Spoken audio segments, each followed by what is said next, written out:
Hey everybody, what is going on? Hexalex here, back with another live stream after taking last weekend off. I hope everybody is doing well today. I know I certainly am. So today, let's see what we've got lined up. First and foremost, want to thank Ski for that resub. They've been subbed for 23 months for a 23-month streak. It's coming up on 2 years, which is insane. Thank you so much, Ski. I really appreciate that. We are once again so back indeed. Who else do I see here? I saw Toadette, I saw Shrimp Hat, and then I also saw Trinity over on YouTube. So thanks everybody who is already joined us, or has already joined us rather. So For today on Master Duel, we're going to be doing the Under 5 event. It's one of those half events, because we already had the Fusion and Link event this month, so ideally we can finish it today. Hopefully that won't take too long. And we're going to do a little bit of variety, because I also want to show off a game that a friend of mine has made called Yansy.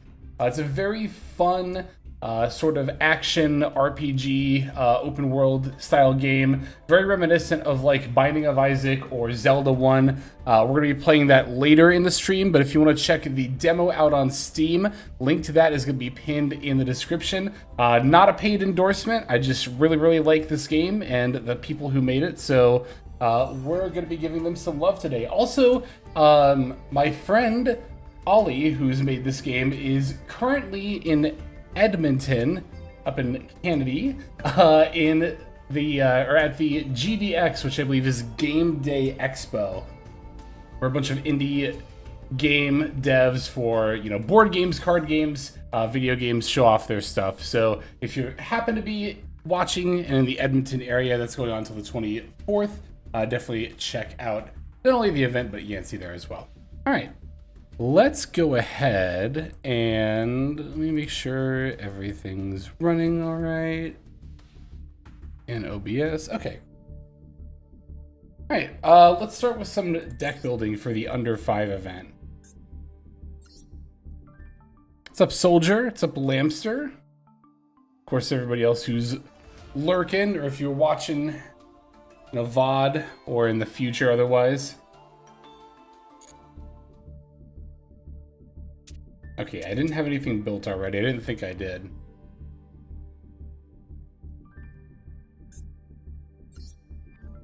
Okay, so we're definitely going to be starting with Sprite for the Under 5 event. There's a couple of decks that I had in mind playing, mostly Xyz-based decks. Goblin Biker is up there. I know some of the missions, or at least one of the missions, you need to win going second. So if it's like getting into the event, we still need going second wins, I might switch over to Zodiac, but I think for the time being, we're definitely just going to stick with Sprite. So, looks like pretty much everything's here. Obviously, Elf isn't because Link monsters aren't allowed in this event. So, yeah, I think me playing Sprite for any given scenario is not the most surprising thing in the world. What can I say? It's a fun deck. It's a great deck. I think I'll start with both Smashers and Gamma Burst.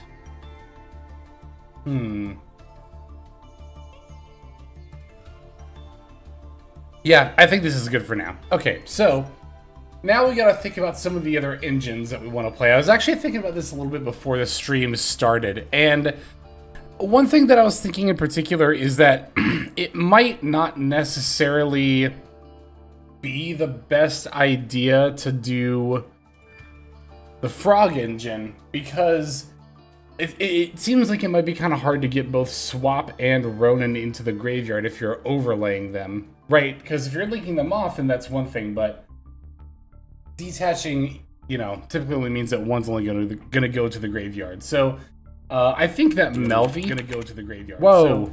So, I think that Melvi gonna go to the. Sorry about that. Reverb. Anyway. Melfi. We're gonna play Melfi.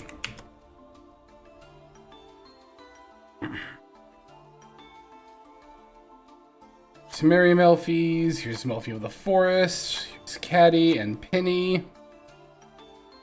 And I think that's all we really need. Oh, and then the Herald, of course.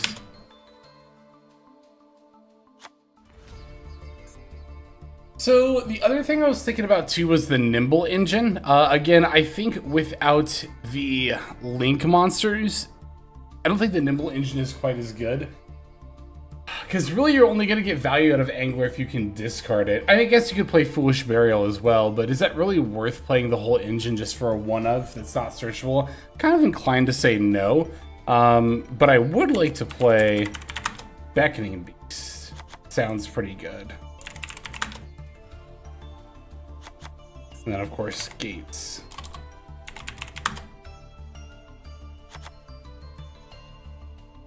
Okay, so this would be our engine so far. This looks pretty good to me.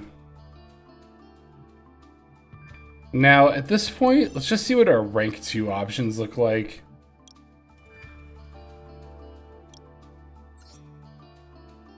Gin Buster is a great card. Mosquito's obviously insane.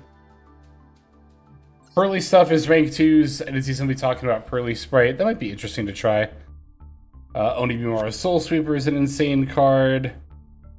Centuria without Zeus is actually not bad, because then we can kind of save Mosquito for OTKing. If we need like a Zeus style option, we could go into Centuria. Gusto Phoenix, funnily enough, does open up even more OTK lines. Mannequin Cat's a pretty good card. Cat Shark also opens up OTK lines. I mean, we just have so many ways to OTK potentially. What does this one do again? Detach one material from this card. Target a face-up monster your opponent controls until the end of his turn. Change its attack to 0. Also negate its effects. So yeah, notably does have to have a Phantom Knight card as a material, but might not be an awful going second card. Negating something's effects and reducing the attack to 0 could potentially be relevant, and we do still have quite a few slots here in the extra deck. Is there anything that we want to double up on that we're already playing? I could see, especially since we're on Dark Beckoning Beast, I could actually see playing a second Gin Buster here. That's not a horrible idea. Let's see. Yeah, so Epperly Beauty is also another... It would be for our deck a Spell Speed 1 negate option. Does have more attack than the Phantom Knight one. But the thing I do like about the Phantom Knight one is that it also reduces the attack of the opponent's monster to 0, which for me is going to slightly give it the edge. Obviously, if we were playing a Pearly build, I would just play the Epperly Beauty. This requires Beasts, which we do have, to be fair. You know what? I guess I say the Nimble Engine isn't worth it. Nimble Beaver still has to be worth it. It's not a rank 2. This. And it's like, I don't know, if you're playing the Nimble Beaver, maybe we just play an Angler anyway with Foolish Burial, although that feels like it's still adding a brick to our deck. I guess at the end of the day, it is a level 2 monster. Is there anything else we want to Foolish, though? Not especially. I think I might actually leave that out. We'll start with this. I could see myself maybe adding another Nimble monster. But since we're playing the Beavers and the Melfies, now I could actually see us playing, God, what is it?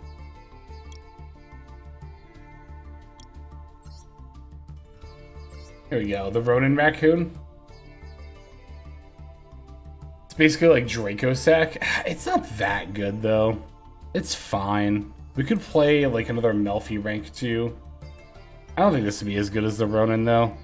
Could double up on something like Onibimaro Soul Sweeper. I don't really think that's super necessary. I think this is fine for level 4 synchros. I don't think we need anything else. We already doubled up on Gin Buster. Play Herald of Pure Light to add stuff back. I think we'll try the Ronin Raccoon. Better to have it not need it than need it not have it. Alright, let's see what we got for hand traps. Mexi is out. That's understandable. But... yeah, Nib is out, of course, because it's over level 5. So we're definitely going to play Ash Blossoms. Let's play Call Buys. I don't know about Cross Out. I might. Imperm seems pretty good. Oh, can we play Dominus Impulse? Not if we play the Melfi stuff. But I think the Melfi stuff is worth it. I mean, we could actually still play Dominus Impulse and just not do Melfi stuff. Like, especially if we're going second, we're just going to OTK them anyway. I'm going to try it. Of course, we have Mulch Armies.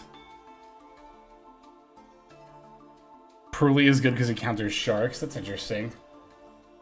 I was a little bit disappointed with Fulos in the Fusion Link event. Didn't feel as good as I hoped it would in a lot of matchups. This is 9 hand traps. I guess a lot of Xyz decks do tend to summon from hand. I want to throw in like at least a little bit of like variety here. Even like a Droll and Mockbird. I mean, if we're playing that many different stuff, it's like we might as well play Cross Out. Although I think Talents would be better.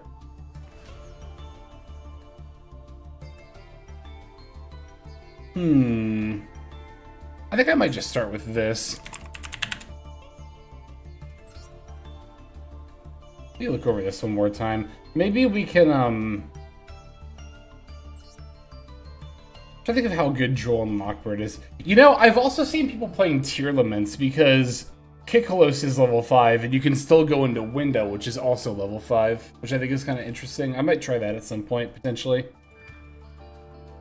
I was going to say if I get bored with this, but it's Sprite. I don't think that's going to happen. I'm wondering how needed something like Ghost Bill is. I feel like I'd rather just have another Veiler. Ghost Ogre, I'm willing to try. Because people always jam... I was going to say Blue Eyes, but this is under 5, so Ghost Ogre's not going to be... Or, I mean, Blue Eyes isn't really going to be around. But also keep Ghost Ogre. I think this is fine. We'll start with this. Then we can make adjustments if needed. I like this deck box. I like this sleeve. Duel board. Let's pick something with some good music. What's got good music? We'll do the twin board. It's been a minute since we've done the twin board. Actually, has it? I think we've done it kind of recently. Santa board we did last time. Cashier board actually has some pretty good music. Cashier board actually has one of my favorite songs in the game. I'm gonna use this. Other boards have it too, I just don't remember which ones off the top of my head, but it's been a minute since I've used the Cashier board anyway. And, we'll just do something like that. Good. Okay.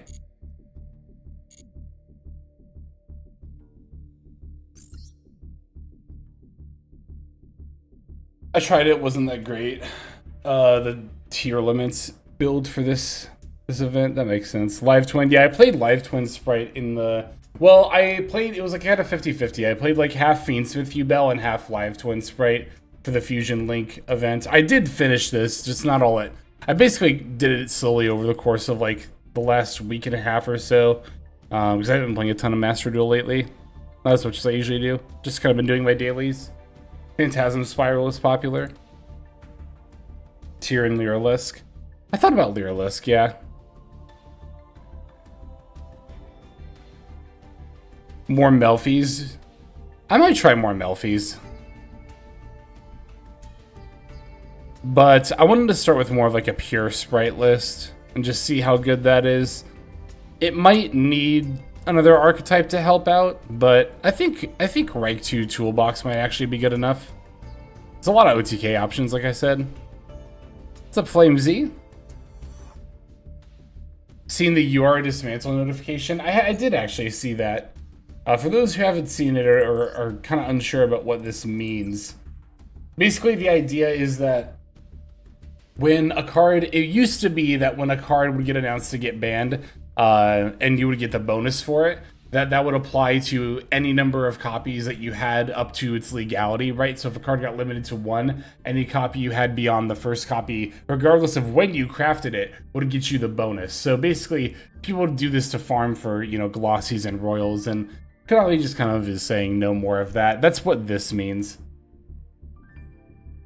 Which is, like, unfortunate, I think. It's not something I ever did, but, like, people, I don't know, should be able to do it. But can't have people free-to-play farming, I suppose. People are hard coping that they think they will hit Appaloosa now. The only reason people think that, well, okay, there's two reasons people think that. One is desperation. The thirst for each Yu-Gi-Oh player's custom ban list to come to fruition that it appears to be innate within every one of us. But I think more than that, I know that some popular websites used Appaloosa as an example. I don't know why people think that means it's going to get banned. I think it's more of a desperation thing than anything else, but yeah, not a great move. But like, I want to say understandable, but not in like, oh, I understand as in I agree with it. I understand why Konami, a greedy company, would want to stop people from saying, or from doing free-to-play, you know, farming like that. So, well, if I say understandable, that's what I mean. Like, I understand why Konami did this, because they're greedy, greedy grubbers. But Pachinko Company moment? Yeah, really, though. Okay. Yeah, let's load up our deck. Copy. This always screws me up for some reason. I'm like, copy from my deck. Oh. Alright, let's see what we got.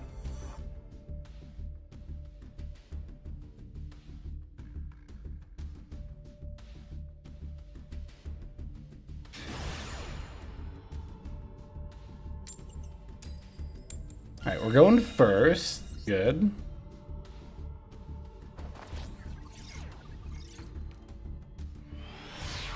Yeah, I'm interested to see what our turn 1 board is going to look like here. Okay, well that's really good opening hand. Here's the Perulia.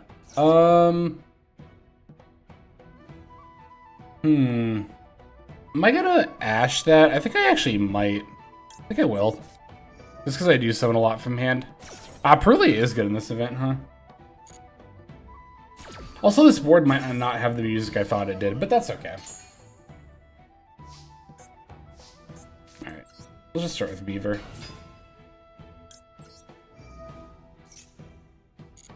Okay, no response to that. Don't have to worry about Nib, which is so nice. It means I can just jam stuff. Although we could actually play around. No. Well, yeah, no, we could play around Nib here if we wanted to. If it was in this format. But I'm going to go for an early Jin Buster still. Just in case they have, you know, another hand trap. Let's get Smashers, yeah. We could go Gigantic Starter and go for Red and Carrot and just have 3 negates. That seems pretty good to me. I've been liking Jin Buster in Sprite in like regular format as well. I actually like playing Jin Buster a lot more than Melfi stuff. Oh, Melfi stuff. We could do that too. I mean, I guess an Omni is probably better than... An Omni / bounce option is probably better than just a regular negate, right? So yeah, let's make Melfi the Forest here instead of Gigantic.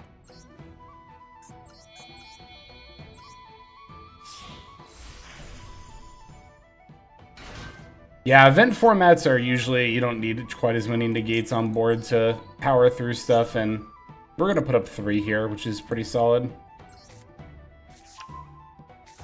And we have the Smashers as well. Let me set that before I forget to. And I already have Jin Buster, so I'm going to start her for the... That's another thing. If we feel like we need more extenders, we could always play a second copy of Red and or Carrot. Okay, end phase, Caddy will summon. Also, we'll even get an extra negate / attack prevention with the Melfi of the Forest if we time that well.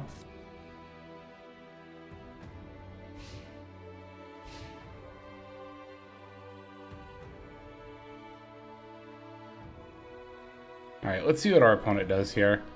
Notably, our opponent actually has, if you look at their icon frame, this means they got, what was it, top 1000 in the Xyz Cup event?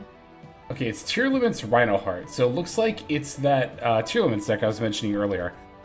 Yeah, let's definitely go for the Caddy here into Herald of the Arclight for sure.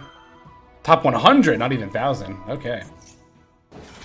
Havness is activating here, so... This is gonna summon and then mill. I'm fine with that, right? Yeah. Because I can just Jin Buster whatever Fuser... Well, Shiren, not whatever Fuser. Oh, they can chain block, to be fair, around my Jin Buster. Herald of the Arclight banishes stuff sent from deck or field? Hand or main deck. Okay, well, that is a bit unfortunate they got to send to so many things before we could get the Herald of the Arclight in play. Yeah, they're going to chain block this Shiren. But we could also...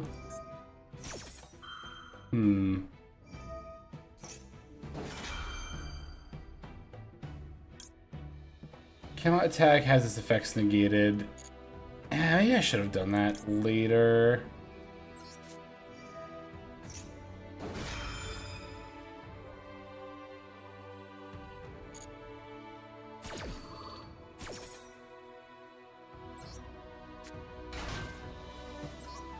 Okay, let's go for the Herald.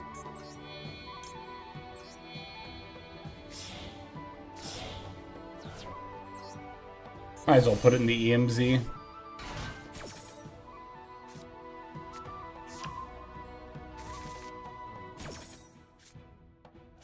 Yep, there goes the beast. That's why I didn't... Well, I couldn't have Jin Bustered the Squamata anyway, but even if the Scream wasn't on the chain link, I wouldn't have Jin Bustered the Squamata for that reason.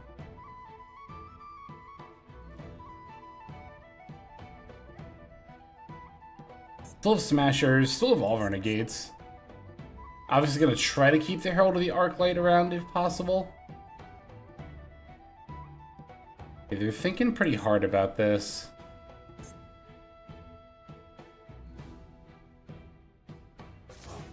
Alright, putting back their 2 Fusers makes sense. Or no, it was Perulia. I don't know why I thought Havnus was in there.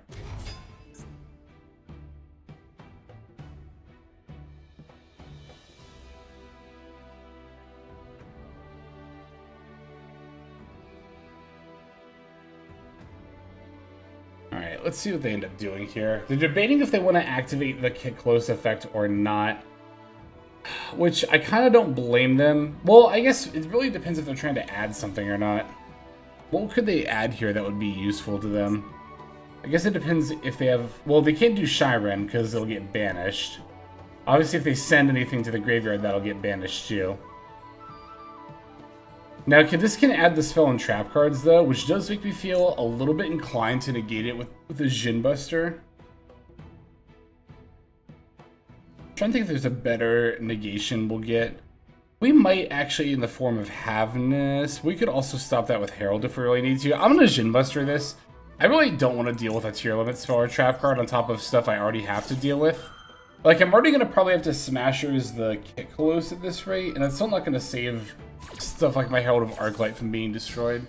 Maybe in that vein, I don't know. I just don't want to give the Herald of Arclight too early. Because I feel like that's keeping them from making a lot of plays right now. We can wait till battle phase Smashers if we need to. Okay. They're probably gonna go, I don't know, like this first. Yeah.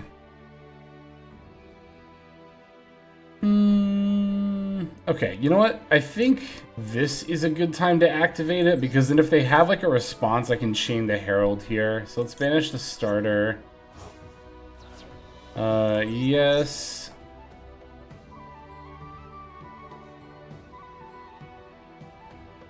Doesn't target either, which is pretty good for us here. Ugh, Super Poly. That we can't respond to, unfortunately.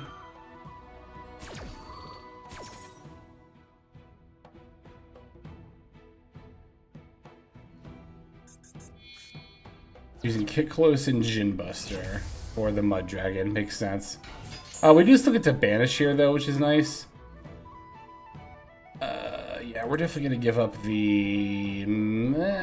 Yeah. We'll just give up the Melfi of the Forest. And 2 cards in hand.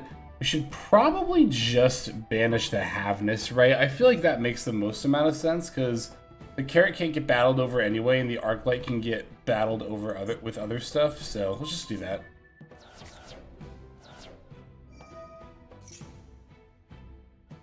Ooh, this is nice. These are all going to get banished.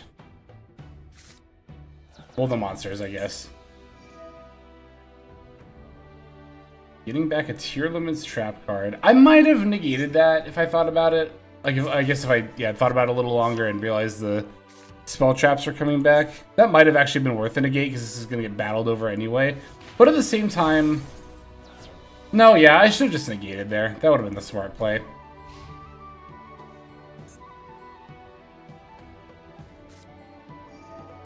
Triple Tactics Thrust, huh? Yeah, it's not looking good for us here. They have Meta Noise, 1 Unknown, and then whatever they get off Thrust.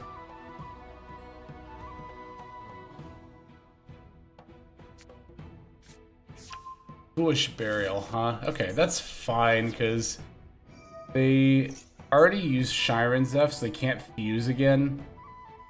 Unless they're sending something else that's maybe equally scary. But I don't know what they could send that would be scarier than a Tier Fuser. Okay, Trick Clown to go into a rank 4. Sure. Redoer? For Rhino Heart for it to go into Shyren next turn. Or to mill Shyren next turn, rather. That would let them go into Wind on my turn. It's probably what they're planning, if I had to guess. They have the Meta Noise in hand, too. They could keep that in hand to get the Rhino Heart effect.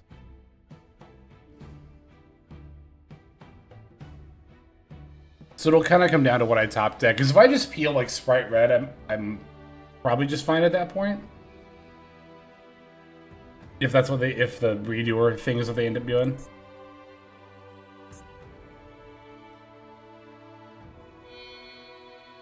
Okay, they're making Dugaris. Okay. So they're going for the risky play. I feel like redoer was the safe play, and this is the risky play. They're gambling by drawing. Sending the Soliek to search. Okay. Avendus is already banished, which makes me pretty glad that... Okay, yeah, it's just going to get Rhino Heart they can't use. So Rhino Heart, Meta Noise. They did have a Shiren, or they might have just drawn that too. Okay, now they can just make redoer with these. And then Grief was another one of their last cards.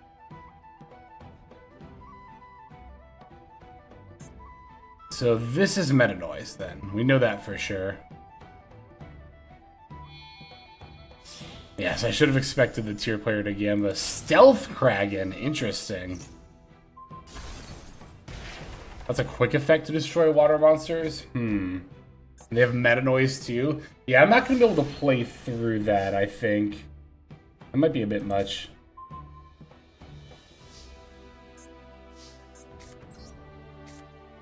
Let's try.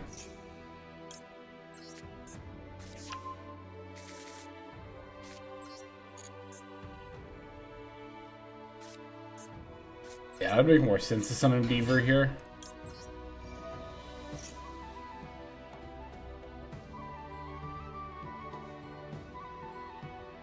Interesting, they chose not to respond.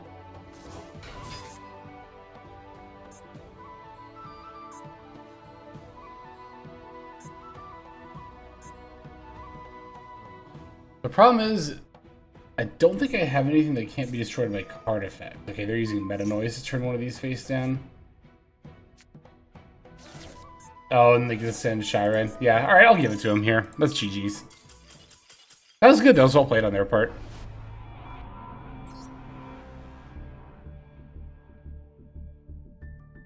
Heck, so we watch viewer games this stream. I don't have plans on it. Generally speaking, I've said this, I mean, I know not everybody's here, but said this last time too. I think I'm going to move away from watching duels on stream, except for like maybe once in a blue moon. But generally speaking, that's not going to be on the itinerary, just because we do it on YouTube. It's part of our weekly series, the Viewer Special. So if you have replays you want to submit, you can do so on the Discord server, which I'll go ahead and throw that command in here. And under the Master Duel section, there's a channel called Viewer Special Submissions. Now is actually a great time to get in, because I do... You know what? We might actually watch some tomorrow. Because we talked about doing this last time, right? Where we talked about going into the channel and like... Or into the Viewer Special Submissions channel and watching stuff on stream. And basically just recording the video on stream. We might end up doing it that way. So if you've got a replay that you want us to watch, either way, if it's not going to be on stream, it's going to be on YouTube either way. Definitely go ahead and drop it in that channel there for sure. But you might have been asking on YouTube, and that was on Twitch. So if you're on YouTube and you didn't see the command in chat, then go to the description below. And there should be an invite link to the Discord server. Okay. That was funny. I don't think I've seen that animation before. The umbrella closing when you lose.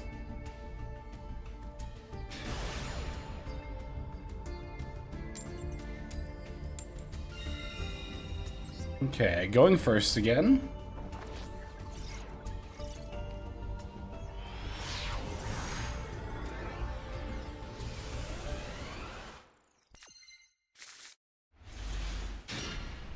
Sand seems not bad.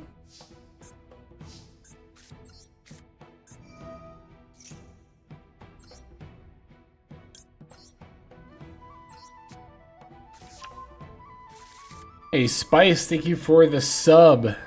Super appreciate that. Is that 23 months? That is 23 months. That's awesome. Wow, you would ski both. Thank you both so much. Really appreciate that resub.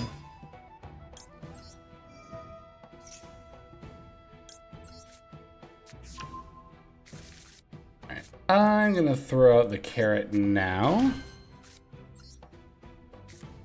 Because why not?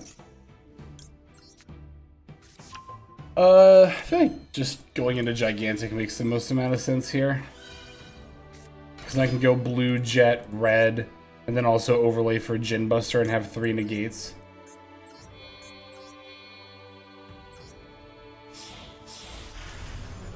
Plus the Gigantic's gonna stick around too. That's cool. Wow, this is kind of cracked actually.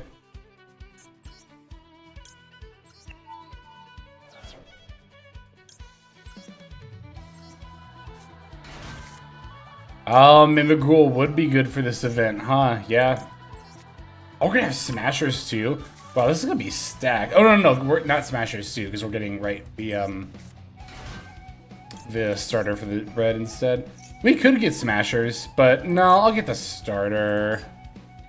We already have 2 imperms, but you know what? The red can negate monster effects that aren't on the field, so it's still worth going into here. Although to be fair, so can Gin Buster, and we have that too, but could also overlay these 2 for the Melfies instead, which I think is actually better, yeah, than just making Gin Buster.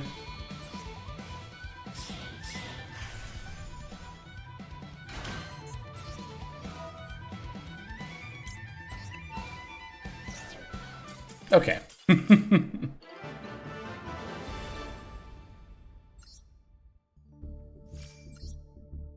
Let's see if we can get one more like solid game for a potential YouTube video. That first game against Tier was good. I'll keep that in even though I lost it.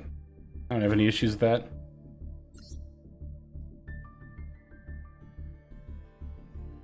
If I ever, like, not just today but in general, go a little quiet, it's because I'm considering keeping the game for a YouTube video.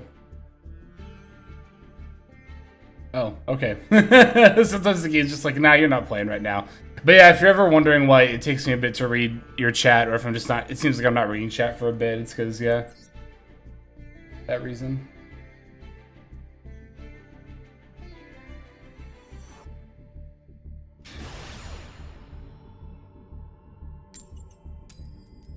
Alright, going second against Silver.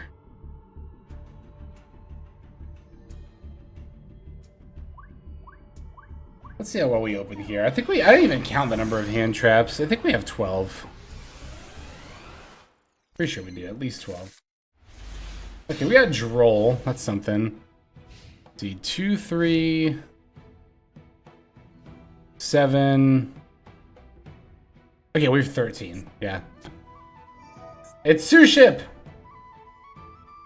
I have no idea how good Droll is against this deck. Hopefully at least a little.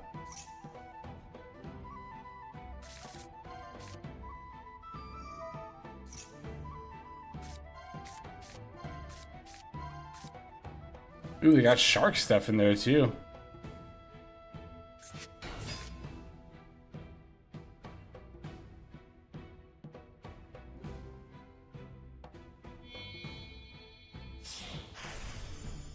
Alright, what does this one do? Draw a card, can make a second attack this battle phase. When your Gunkin monster is special from the extra deck, inflicts battle damage to the opponent. Target a card the opponent controls, destroy it. Okay, gotcha. Hey, look, it's Gamma Burst. That's convenient. Alright, we're gonna start with normal summon Penny.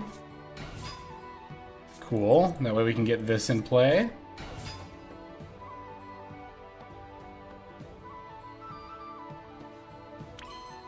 Awesome. Love to see it.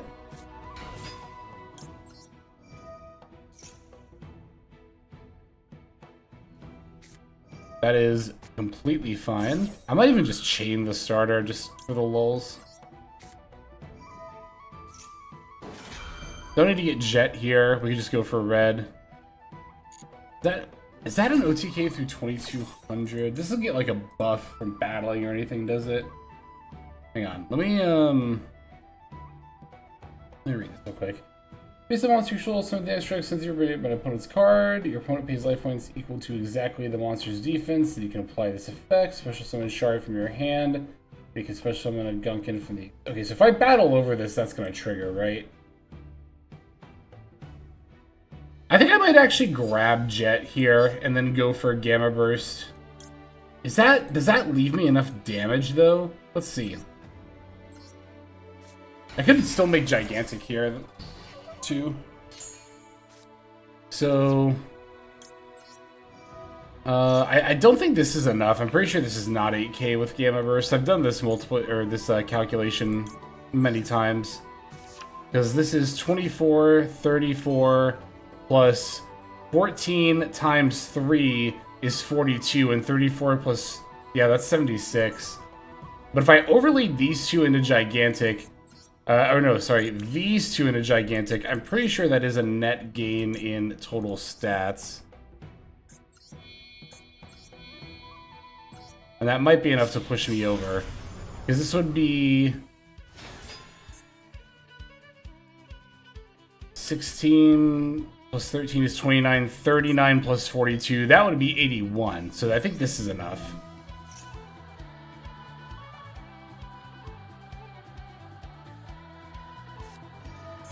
Virtue Stream. Okay, we're gonna have to negate that with Carrot. So, alright, let's do this. Alright, that definitely screws up our math, but at least we don't have to deal with the back row anymore. They only have 2 cards going into the third one on their turn. Alright, so if we can't OTK, we might have to shift strategies a little bit here. Let's see. I might need to put in a monster that's actually good to summon off Gigantic that's not like blue or Jet or something. But let's just go for red here.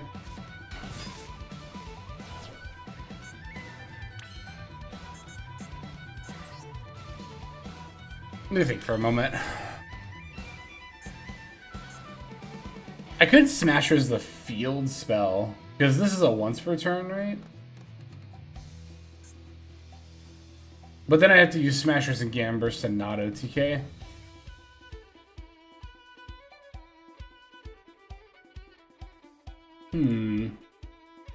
I wonder if it's worth it to even do that, or if I should just set these two and pass. That's kind of an interesting scenario we're in now.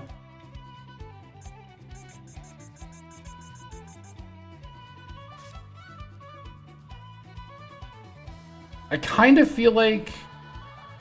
You know what? Actually, I know what I'm going to do. I'm going to set these two and pass.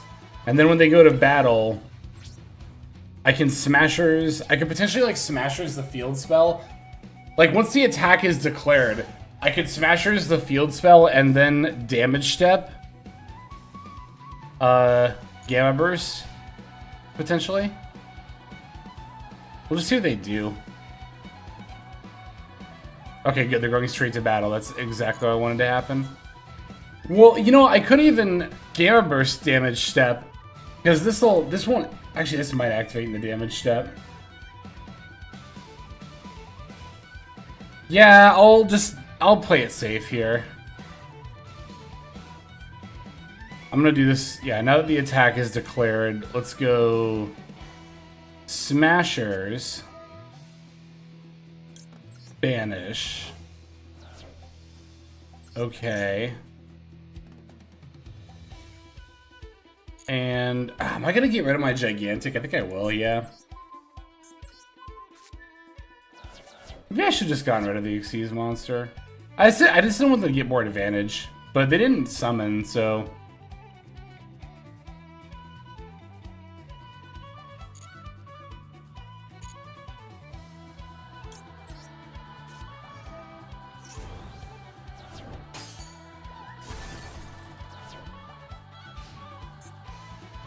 Okay, that was literally the best way that could have played out for me.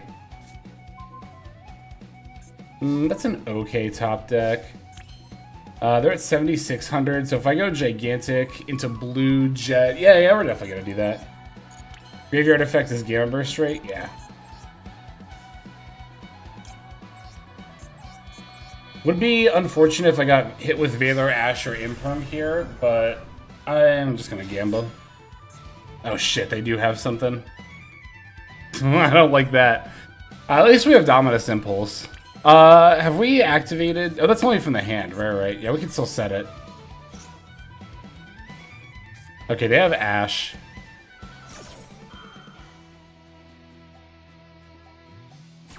I think it was still worth trying to go for it there. In the grand scheme of things. They had another quick effect during the attack. That's kind of interesting. What if it's like a random Su-ship effect or something?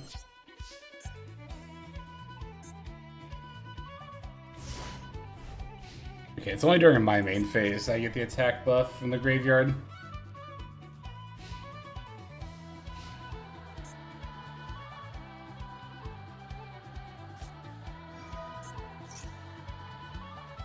Okay, this searches, yeah. Specifically the normal monster, the Shari. Oh, but they can add Shari Red. Because Shari Red's like, it's like the Harpy ladies where it kind of always counts, right? But I can impulse this, and I definitely want to, right? Special summon, negates effects, then Xyz summon, and they just have another copy of that and one other card in hand, so we're going to impulse that. Their last card seems to be another quick effect. Of some kind.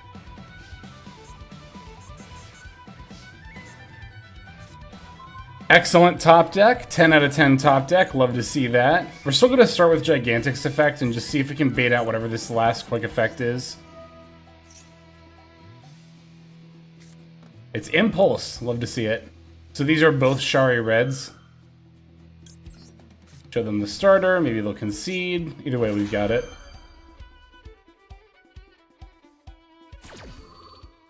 Do we have it actually for sure? Like, do we have it locked in? This is 3K 41. We might not actually. Hang on a sec. We might still need to try a little bit here.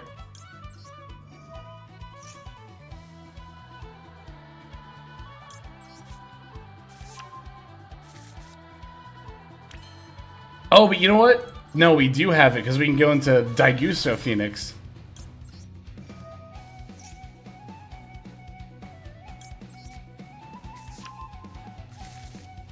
Hang on. They keep getting past priorities. Did they have something? Like, do they have a graveyard effect? I'm so okay, you banish this card from graveyard, target one face-up monster in the field. If it is a water monster, the next time it would be destroyed. Okay, I think that's what it is.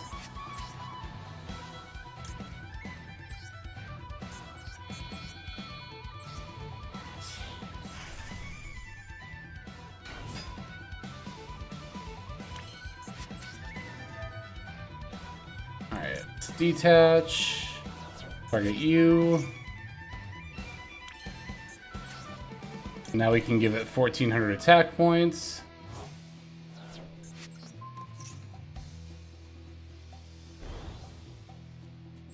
Beautiful.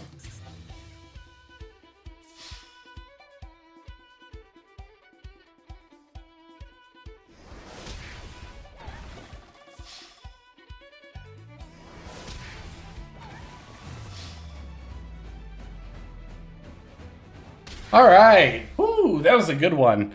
They scared me. I thought there was going to be some random battle phase effect, but no, they were just bluffing. They were just bluffing. That was a good one.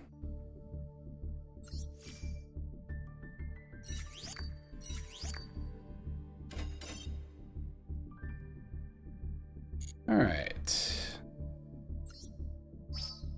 Let's keep going.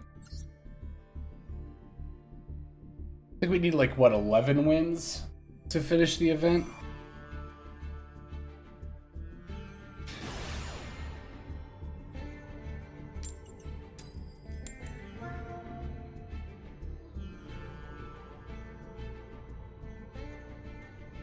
Alright, going first. Even though we lost the coin flip. Oh, because, yeah. I was like, Tenpai's not a thing, but Zodiac is. And also just going second missions in general. This person might just be mission farming.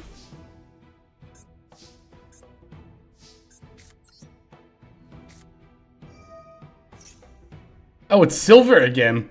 It's the same person. That's awesome.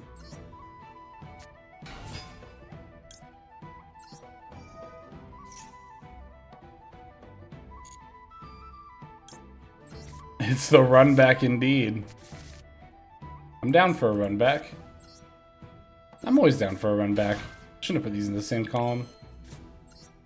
Mech Knight's not a thing in this event anyway.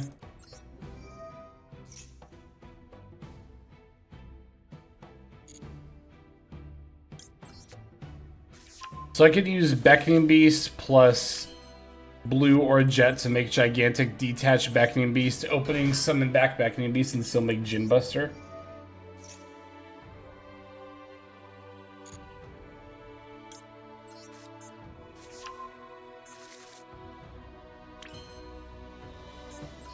Thanks for coming by, Arcane Ape. Hope you have a good one.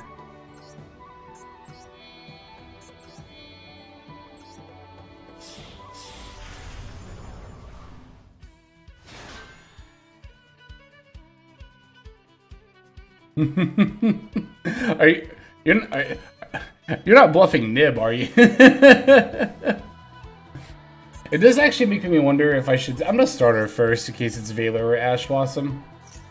Oh, Valor, it'd be Valor.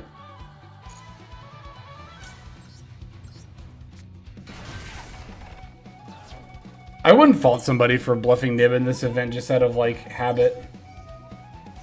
That's something I could 100% see myself doing. Okay, it's Ash Blossom. Am I actually going to negate that with red? I might not, because here's the thing. Like, what am I going to summon? This is fine, actually. I'm going to let that resolve.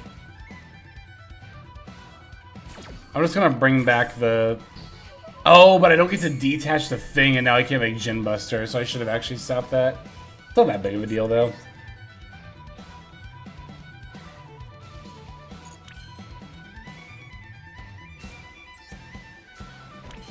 I shouldn't have... I don't know, gives defense. Yeah, that's fine. We'll just do that.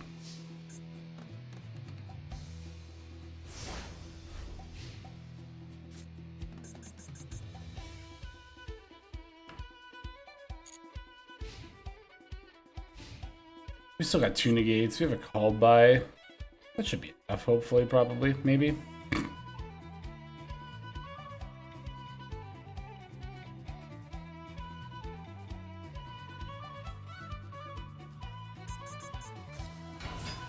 It is Sue Ship again.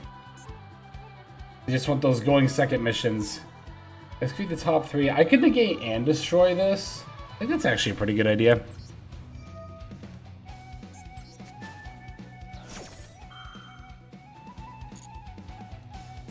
It's a deck you know you shouldn't like because everyone hates it, but you enjoy.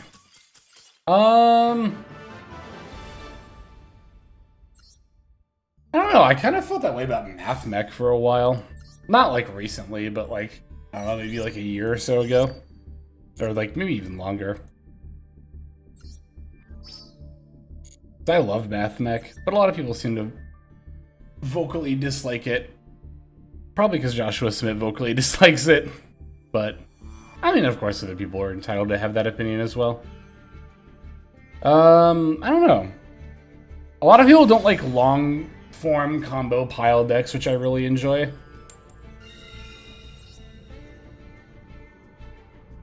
Tempai. I actually want to get back into Tempai. Because it's been a hot meta since I've played it, and I have 2 gold sharks, I might as well just craft a blaster now. I think it's pretty good.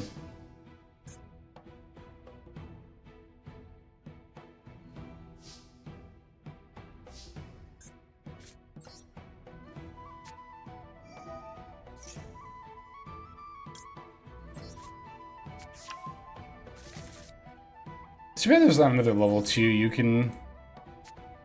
This Chaos Summoning Beast is level 1, I'm pretty sure.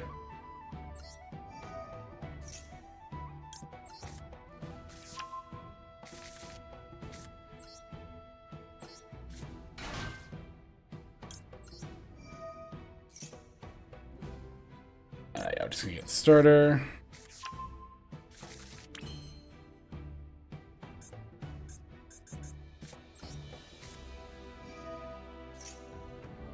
Yeah, I don't have to worry about Nib. I was about to go straight into Gigantic, but I'm like, oh yeah, Nib. Don't have to worry about it. You know what? I'll get Carrot here. I was gonna get Red and try to play around Valor and Ash Blossom, but I feel like if they had... Okay, yeah. I was gonna say, I feel like if they had Ash Blossom, they would have used it already.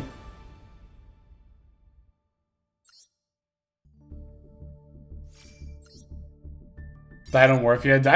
Dinomorphia and Flandreese are probably like two of my least favorite decks to go against, even though like they're not that bad. They're just like a unique kind of annoying, I guess, but they're not bad. Flu is my least favorite deck to play against, and I'm still like, I'll still say they should get 2 more copies of Matt back. That card should go back to 3. They deserve it. Even though I don't like them. And they're a pretty good hand.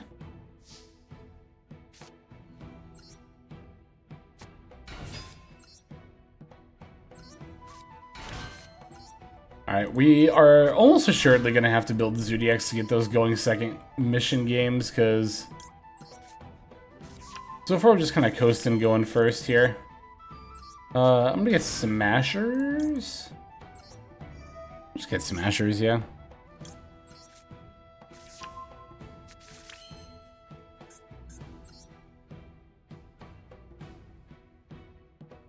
Yeah, let's do Melfi here with these two. I think that makes the most amount of sense, especially because we already have Imperm. There's like super no reason to go into Jin Buster. They're both basically different flavors of stun. I mean... I think that having a floodgatey type effect on a monster that you have to go through hoops, like if you have to go through a combo to summon a monster that is a floodgatey type effect, that's not as bad to me as just straight up stun, because one, it's a lot easier to out most monsters than it is like a face-up spell or trap card for just what your average competitive deck has like geared up in its toolbox. And 2, you can stop the combo line that gets to that thing, whereas like there's not really a combo to setting, you know, a bunch of trap cards, so in terms of personal annoyance, maybe I guess stun is the most annoying thing to me. I don't know, I feel like I get more annoyed by Flu for some reason, even though they're more like stoppable, I guess. Stun feels really stoppable to me, I don't know. 7th attack count reveal Arknight, so it's Sharks. This is fine. We'll just negate whatever they search.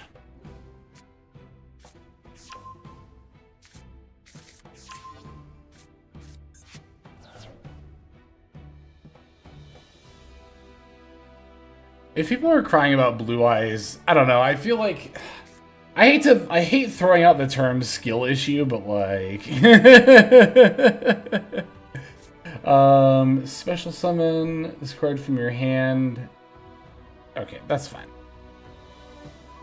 I mostly say that because of Blue Eyes. Part of my Blue Eyes is like the most predictable game plan.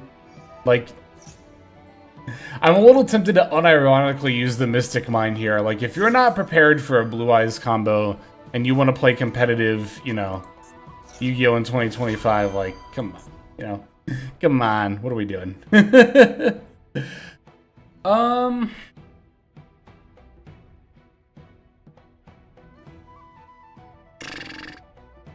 I think I want a Valor. I'm gonna Valor the Big Jaws and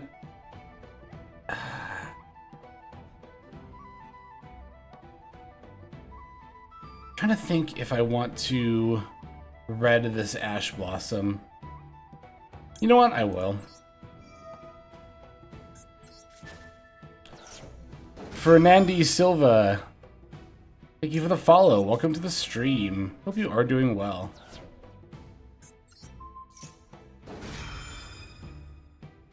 Yeah, on top of on top of the fact that knowing what Blue Eyes does is pretty easy. Yeah, the deck isn't crazy. The line is simple in what it does a lot of the time. Okay, so I use the Monster Negate. I have a Spell Trap Negate. I have an Imperm as well. I might actually hold this Penny for a second and not summon Herald of the Arclight right away. Is this at any point or just during the main phase? Okay, I can do this during the battle phase if I need to, so that's good to know. But like, I'm not even exaggerating when I say I can't think of the last time I played against Blue Eyes and they actually ended on like the full end board.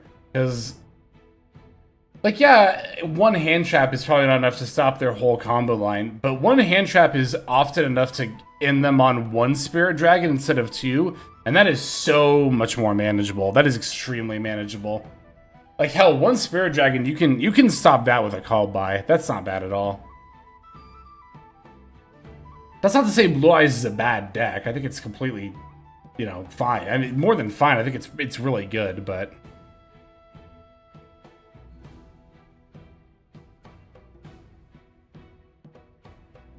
This person's really thinking. They might be wise to the fact that if they just move into battle phase, I can go Penny into Merry Melfies and bounce their surfacing Big Jaws. I could also smash it, but I'll just triple check that I can do this during the battle phase. I don't see the words main phase in this effect, so...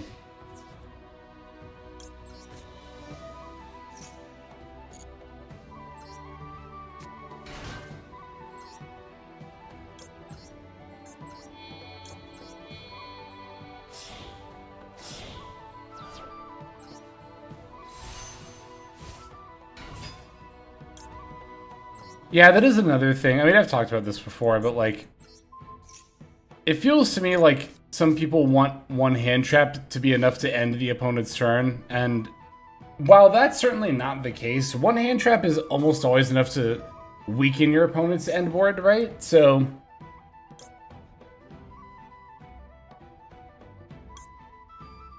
What do they have in hand? They have Big Jaws. I think I know one of those other three cards. But I guess I don't. I thought I did for some reason. I'll negate this. I hope I don't regret this.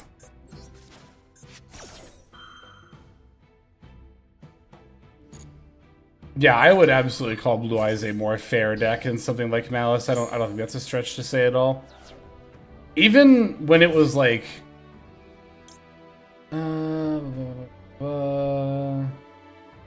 Okay, no, I don't want to do that. What does this do? Target a water monster you control, special summon. I can imperm that, though. Okay.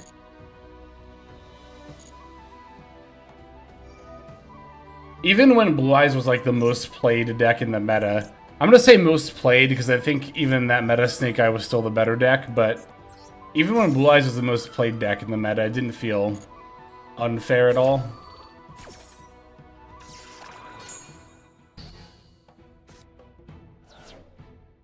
The drill beam's annoying, but it's just that annoying.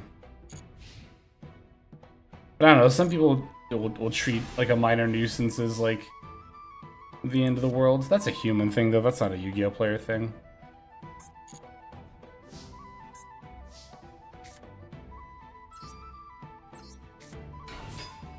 Scoot Nugus, what's up, Scoot? Thanks for the resub for 3 months in a row. I super appreciate that. Thank you, man. Hope you're doing well.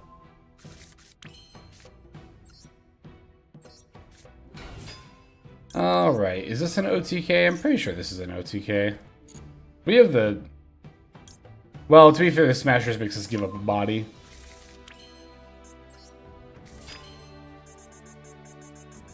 Okay, so... These two pretty much cancel out, but leave me a leftover 100 I need to deal. So... No, this isn't an OTK. We've long established this. But if I make a Gigantic, then it becomes an OTK. I could also make a Daigusto Phoenix that becomes an OTK. Let's make the Daigusto Phoenix.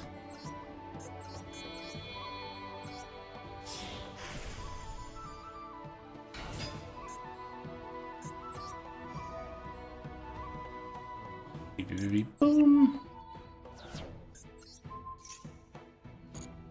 And battle. Does this do anything when I destroy it in battle? No, okay. I should have checked that beforehand. Actually, is this enough? I don't think this is. I think I should have done my math first. Because for some reason I thought the Merry Melfies was going to get a buff too. No, this is enough. By 100, by 200. Okay.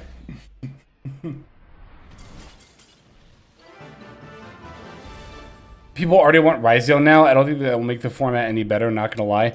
So, I mean, it depends what you mean by better. I think it'll make the format better, as in, it'll make the format feel, well, okay, I was gonna say more balanced, but it's true that Ryzeo is like Malice in that its overall power level is, like, notably above, like, I don't think it's unfair to say that Ryzeo / Malice is kind of the next stage of Yu-Gi-Oh's power creep, right? I think a lot of people have recognized that.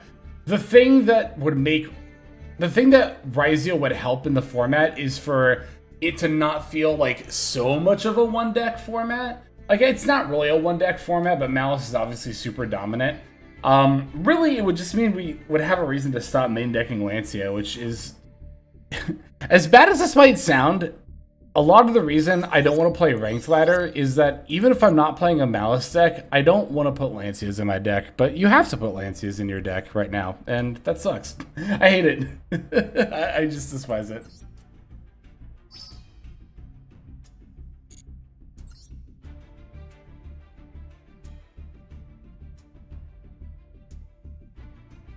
I mean, yeah, I'm hoping they ban Dweller, like, when Ryzeo comes out, or like shortly afterward.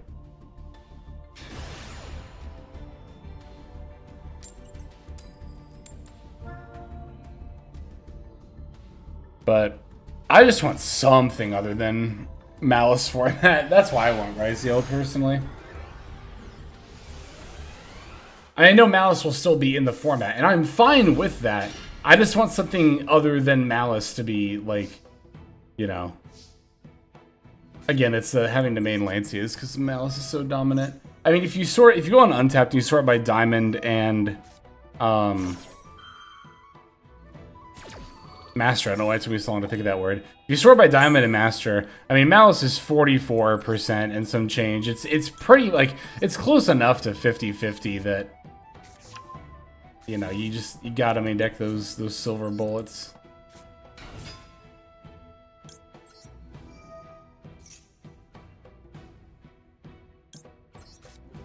But that's the thing. So that's the thing, right? You're not seeing Malice 90% of the time. As I said, it's 44 and some change, which is, like, still enough that you want to play Lancias. But the thing that kind of sucks is that it's also enough that you don't really end up playing against Malice, like, enough to make the Lancias, to me, feel worth it. That's my hang up. I'm just gonna make a Jin Buster here and then hand rip him.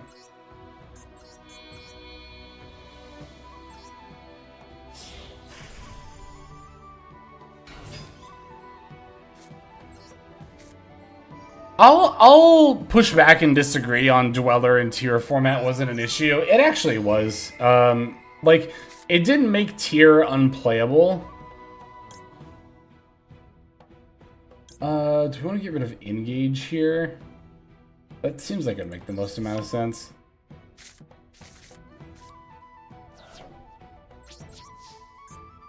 Do I even want to summon Melfi Caddy?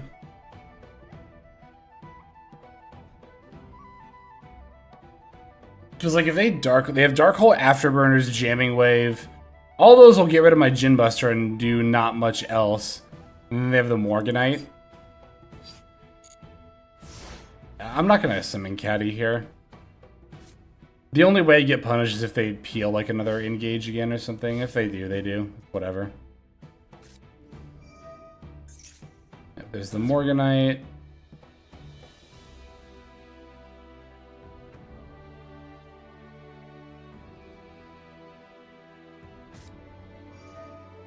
Of course, they got the Sanged summoning. Actually, this is fine. We can counter this, because we know the rest of their hand at this point.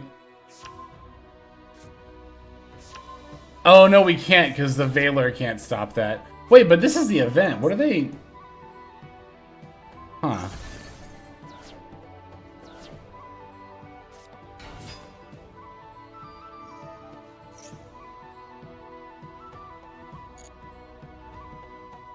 Lancia, the uses are so niche. Like, you would never play Lancia just to protect your Max C if they have exactly called by. That's why it still just feels bad.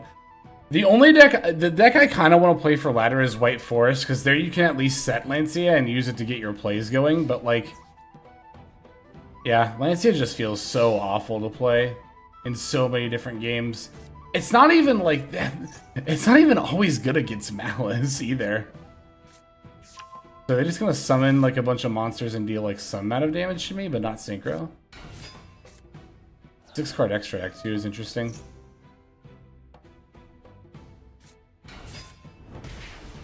I guess when I say Lancia isn't always good against Malice, what I'm talking about more specifically are the games where like... I guess these are few and far between, it's not why worth complaining about. I was gonna say the games where like you... Are they few and far between? I don't know. It's weird to kind of count this as like a statistic, but like the games where you play against Malice and don't open the Lancia, just make the games where you play against non-Malice and do open Lancia feel so much worse.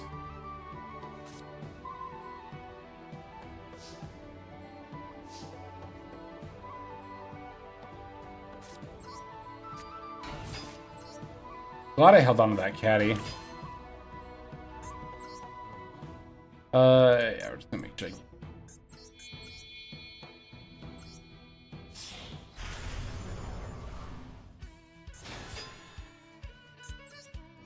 They can't be destroyed by battle or card effect. Or, I mean, no. They can be destroyed by card effect, they just don't take damage, that's what I meant. So we're gonna go blue and jet.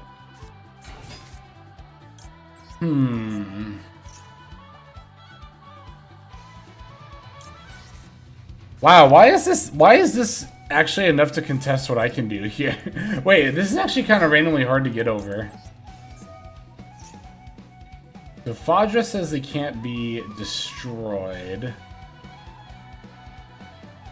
What do I have in here? Oh, is this where Centuria comes into play? No, I don't really want to bounce their stuff.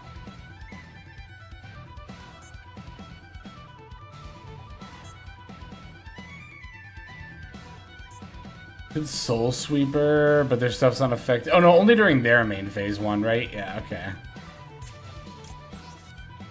I think we always take starter no matter what, and we can definitely activate it here.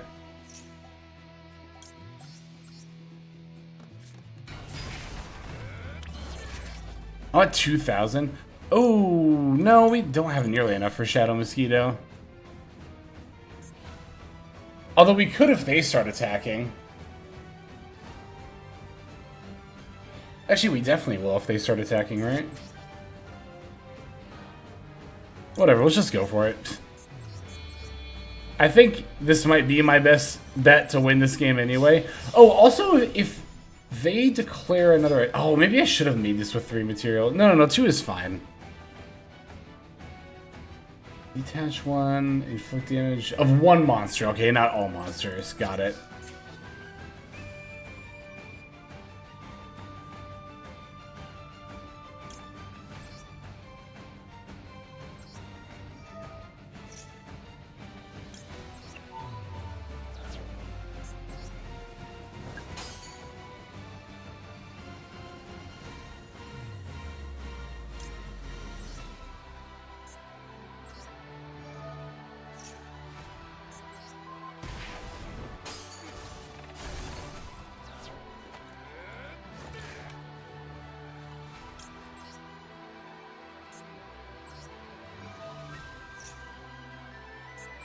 Alright, how many more times do I have to do this to win? 3, I think?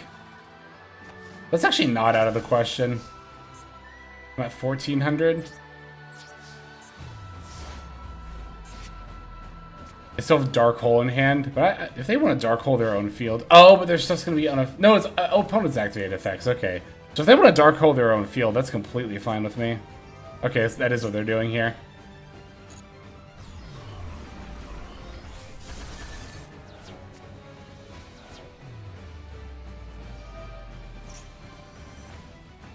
Oh, but then they're gonna go for just anything. I'm at 1,400. Yeah, you know what? I won't surrender just to get the mission credit for cards I played and stuff. Wow, why was Tempai actually good enough in this event? That was kind of funny. Tenpai's just a scary, scary deck.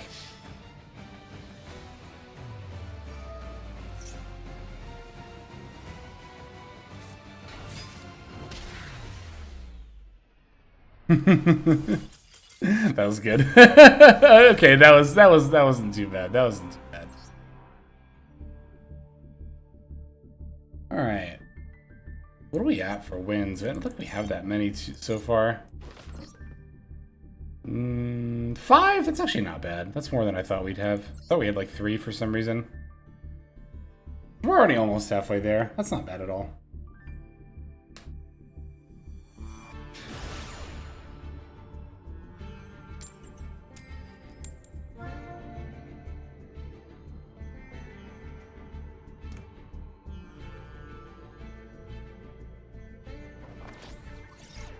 That's so funny that, like, Sky Striker Tenpai without any of the synchros is actually good enough. Because opening all those Sky Striker spells is really scary for me, honestly. Like, just seeing all those when I revealed with triple tech. Okay, we take those. We take those. Hey, that's a going second win! Woohoo! I think we need 4 of those, right? Oh, look at that. We only need 1 more. Wow, okay. That's not bad at all. We might not even have to build a going second deck. We probably won't. If we only need 1 more. That shouldn't be that hard to get. Infamous last words. Infamous last words. Cut to me like 3 hours from now, like madly just re-queuing with Zodiacs being like, I just need 1 win.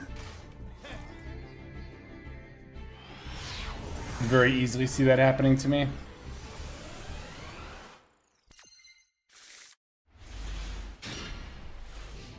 Not bad. Got a couple of hand traps here.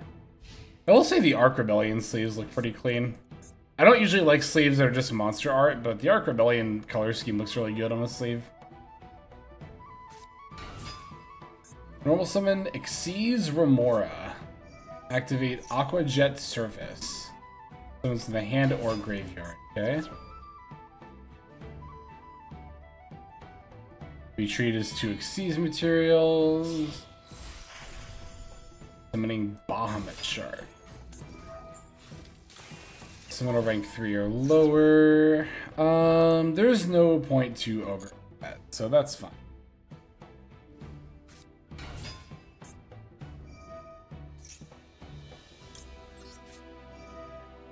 I'll ash that. Oh yeah, they did ban Bahamut Shark in the TCG. It's so weird, because Toad is still legal in the TCG, right? You touch a material from a monster you control, and then add a fish, sea serpent, or aqua from graveyard to hand.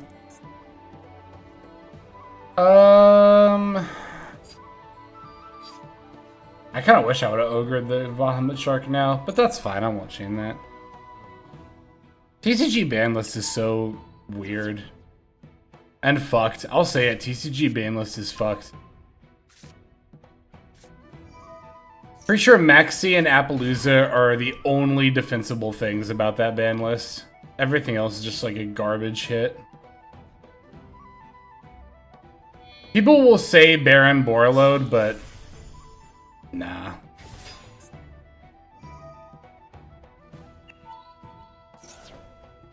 Baron and Borreload did not need to get banned.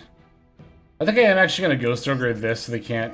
Well, it's a rank 5 event, so they can't rank up into this anyway, right? Or they can't rank this up into the 7 anyway. So I shouldn't have done that, but whatever, it's fine.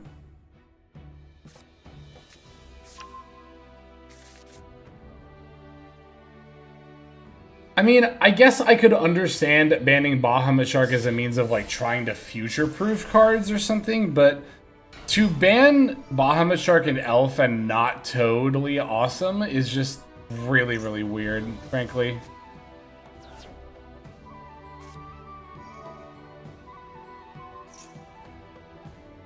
I thought banning Ronin was fine.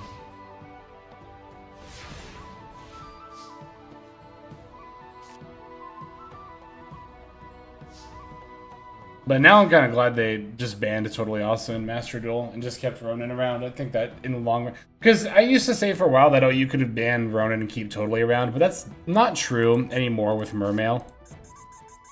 We'll do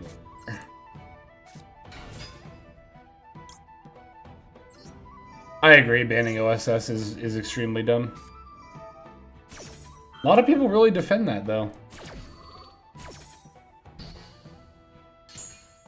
I maintain that Maxi and, not even to the same extent, but to a slightly lesser extent, Appaloosa, are like the two most justifiable things of defending the TCG ban list. I think every other decision has just not been good at all.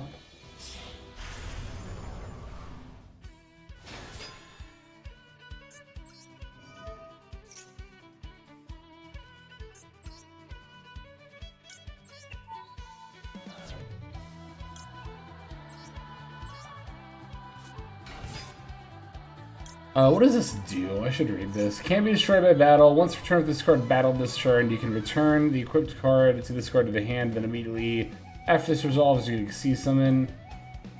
Okay, so we can't destroy the monster in battle. So, probably just Smasher it. We can just Smasher it, right? There's nothing stopping us from doing that. It's like can't... There's like nothing that says this can't be like... Well, Smasher isn't a target even if that was the case. Okay. Although I could also just Onibimaru Soul Sweeper it too, and get some starter here instead. To try to go for like a red or a carrot, I'd probably just go for red. Onibimaru Soul Sweeper puts it back on their turn, on their end phase. So yeah, let's just do that. You know what's funny is, like, a lot of people ask for OSS ban, and I'm not even just talking about, like, random people. This is, like talks I've had with, like, other just people that I know that play the TCG more than MD. Just, like, clamoring for the OSS ban, and, like, you know, I've pointed that out before, that, like, oh, if you ban OSS, it just hurts decks like Rescue Ace and Fire King. You could hurt other stuff that only affects Snake Eye, and just leave the other, you know, rogue decks alone. And it's just wild how, like, not even just one person, more than one person, their response to that is just like, so, who cares if Rogue Deck gets hit? Just let's kill Snake Eye already. And, like, I cannot abide by that mentality. I think that is awful ban list mentality.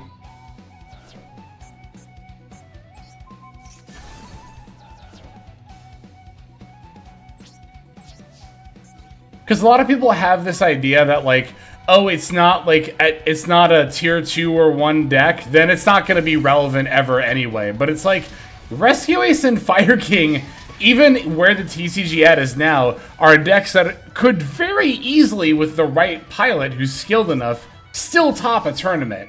To say those decks are irrelevant. But that's classic TCG mentality, right? You see this a lot, well, I mean, not just TCG, but it's classic, like, Yu-Gi-Oh! Player mentality in general. You see this a lot in retro formats, right? People will look at retro formats, like, nowadays and be like, God, there's so many different decks that are so good. How could people have possibly missed all these back in the day? They were just not as good at deck building. They just didn't have the evaluation skills we have nowadays. And then you'll have people nowadays who are like, again, they'll have this mentality of like, well, if a deck's not tier 1 or 2, it's not just relevant anyway. And it's like, people really don't see that these two things are synonymous with each other. That this is one mentality through line that's not serving them well. I don't know. And it's just, I see it so much in competitive Yu-Gi-Oh! Players. But the funny thing is, I don't see it a lot in, like, the most competitive players.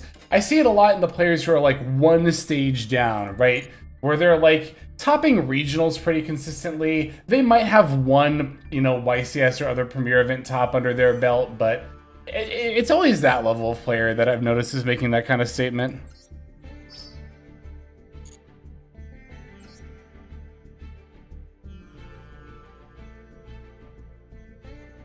Two cards I want banned so bad are a Zombie Vamp and Crimson Dragon. I love both of those cards. I think both of those cards are really cool. I think they both enable some really cool strategies. I don't know. The Crimson Dragon Future Enabler problem, it's like, you can like, what? I don't know. I guess what could they spit out that's worse than Blazar, right? They already banned Calamity.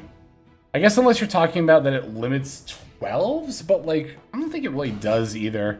I think if anything, it gives 12 something worth doing. Like, if you look at generic level 12 synchros, a lot of them are just not good. Like, a lot of them, if you don't have Crimson Dragon, they're just, like, not worth going into. Like, I don't know, what are you gonna end on? Like, the Desphy and Lulu Lilith plus the new Battle Wasp? Like, all the generic 12s are about that power level. I think giving them Crimson Dragon to have, like, something to do is fine. If the worst that Crimson Dragon's spitting out is Blazar or Supernova, I think it's fine. I think because you have to jump through enough hoops to get to it anyway. Zombie Vampire, I think, is a little more understandable. As far as like wanting to ban it. But I still don't think it deserves it, personally.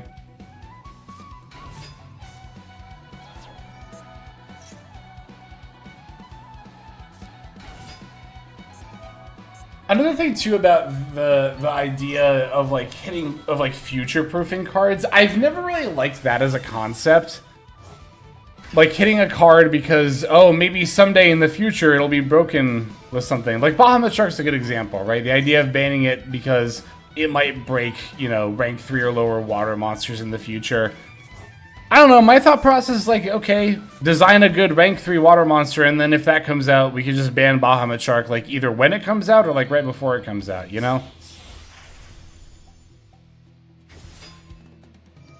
You saw so many people, like, cheering for Block Dragon to get banned because it was future-proofing rock monsters, because they could never make good rock archetypes while Block Dragon existed. Then they banned Block Dragon, and guess what? They didn't make good rock archetypes anyway. Then guess what? Power Creep looped back around, and Block Dragon's now completely fine anyway. Block Dragon's actually the poster child of why I disagree with future-proofing bans. Like purely speculative bans, like, yeah. That Block Dragon's the poster child, IMO, of why it's not a great idea.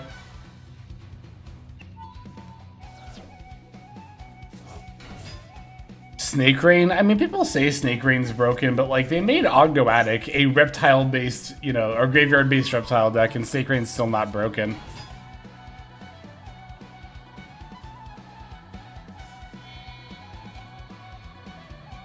But I don't know that much about Ogdoadic. I don't know if they designed it around Snake Rain. It's Matereactor. I agree. I think Konami has gotten better with card design. Duelist Alliance is really, really good card design. It has a ton of that. Same with the latest Battle Pack set, Justice Hunters. I think Duelist Alliance and Justice Hunters are both very well designed sets. I have no idea how I'm going to break through this board. Probably not going to happen, but we'll see. What does this do? Bounces. Okay, I knew it did something as a quick effect. Our opponent set up such a cool board here. I want to look at their deck after this. But it's probably just Goblin Biker, you know, Matereactor, but still, cool deck.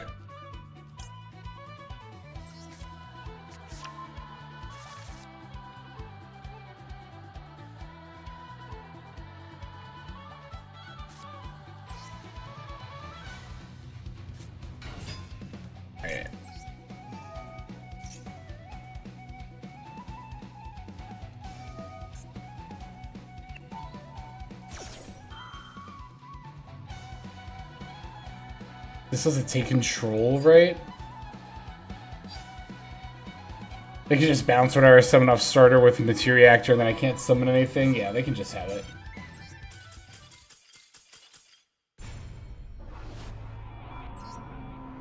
I wonder what the most broken type... Like, take Snake Rain as it is and supplement Reptile with another type. What's the most broken type? Is there a type that you could give a Snake Rain that it would just be like in a stupid busted 1.5 card combo? Because, like, you know, we always say you can't make good reptiles with good graveyard effects because of Snake Rain, but, like, I don't know. I'm, like, wondering, is that, how true is that? Because, like, requiring the discard up front, being able to get hit with Ash Blossom, like, already sets you up for failure in a lot of ways. And, I don't know. Because my first thought is, like, Dragon, right? But, like, what 4 dragons would you send to, like, start popping off? You could send Black Metal Dragon to add Red Eyes Darkness Metal, something to summon back with Red Eyes Darkness Metal. I guess that alone is already pretty good. Does Red Eyes Darkness Metal summons from banishing one from the field, not from the graveyard, right? So you would still need 2 in your other 2 dragons send things that would put a dragon on the field. I'm not talking about banned cards. Like we're not taking the ban list off the table. Because obviously if you unban Eclipse Wyvern, then dragons are just broken. I'm just talking about taking Stake Rain as it is and putting it into decks like as they are right now.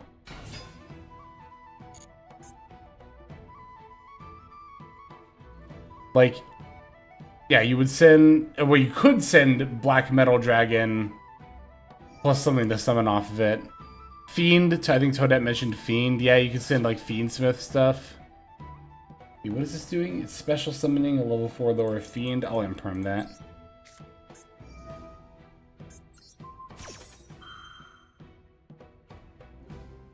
I wonder if Cyberus would be worth it ever. Like, you could send Dotscaper, among other things. You could send Mathmech Sigma. That's already 2 bodies. Wait, that's actually really cute. Wait, Cyberus would actually be kind of cracked.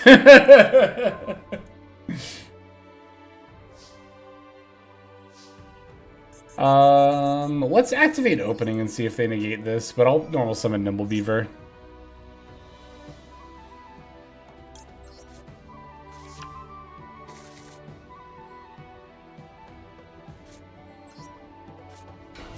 Aquas for Frogs and Mirror Mage, Tears. That's not a bad call, yeah. That'd be pretty good.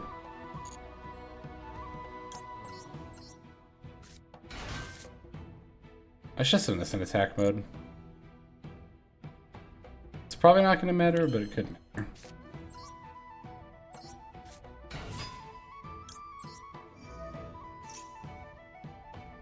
But you could also...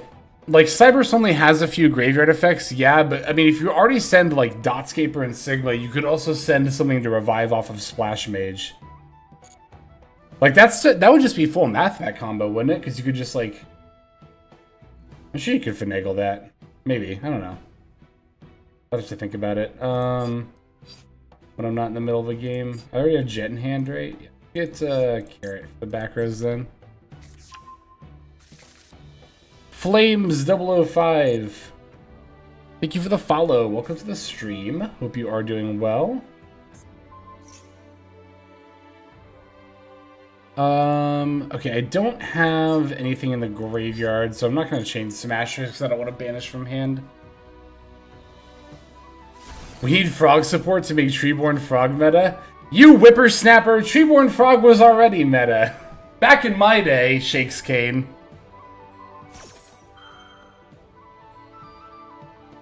Okay, now we can go for Smashers.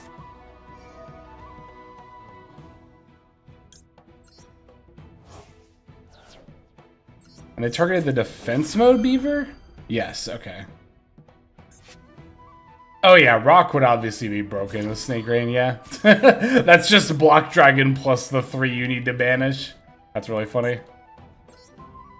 Let's get rid of the face down card.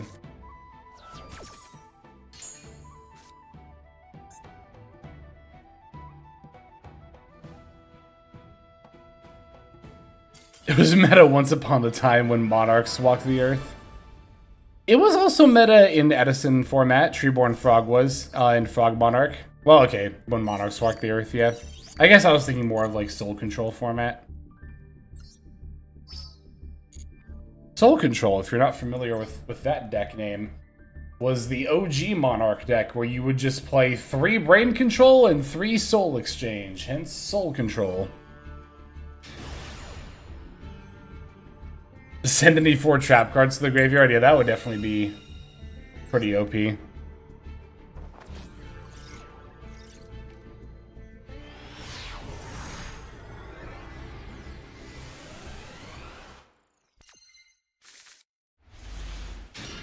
It's not bad.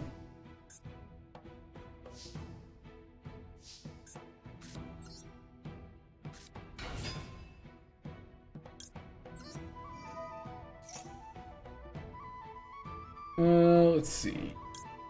You okay?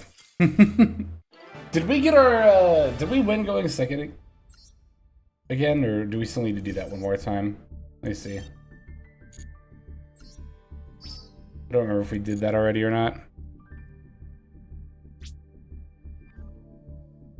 Oh, we did. Look at that. Okay, so we don't have to build a going. We don't have to build a going second deck. That's good. So the only festival missions we have left is 10 more duels, and we need.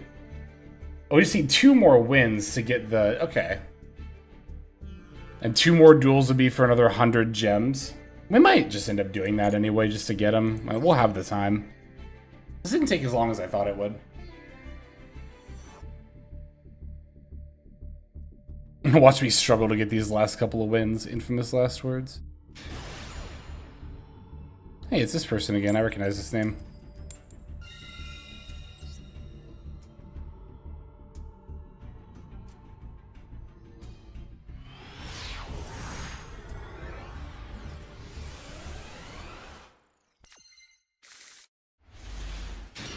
You can close the sprite core, just see 3 starter, 1 elf, 2 blue. Hell yeah.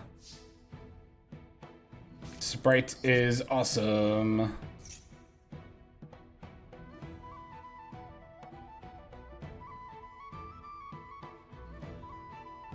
Ooh, they're thinking about it. I might actually draw 2 of this triple tech if they ash this.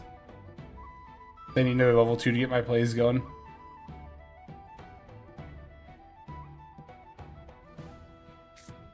Yeah, I think I will actually draw 2 off this triple tack. Rare draw 2 on the turn 1 triple tack.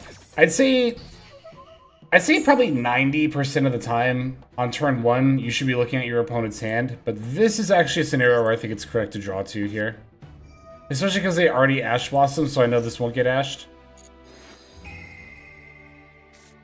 Okay, very glad we did that. I think I'm actually gonna lead with normal summon Jet. And then special blue. And then I'll blue for Jet. Yeah, I'll blue for Jet.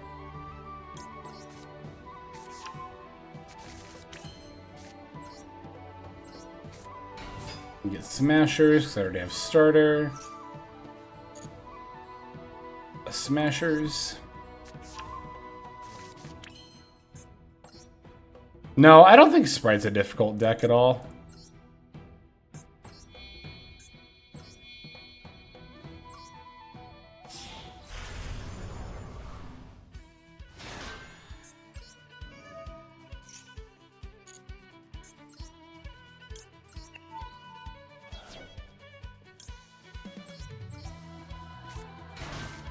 Just don't do what I'm doing here, obviously, because we're not playing Link monsters, but... No, Sprite's a really good deck. It plays through a lot of hand traps. That's like probably one of the things you'll notice most about playing it. This is fine. We'll just end like this.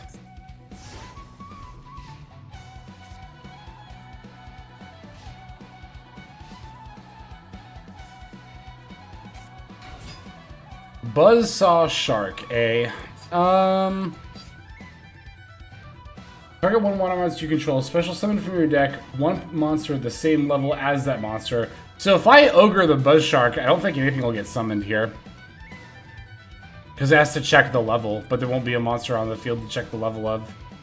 Should be how that works.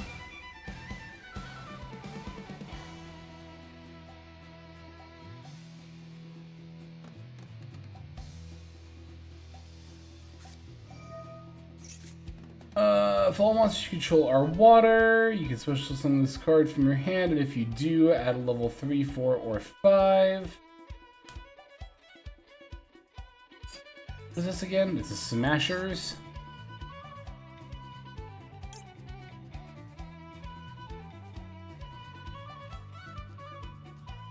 Okay, it summons and adds, so it's definitely worth negating here. I will... I'm just trying to decide if I want to use red or... I want to use Ash Blossom, actually. Yeah, that feels good.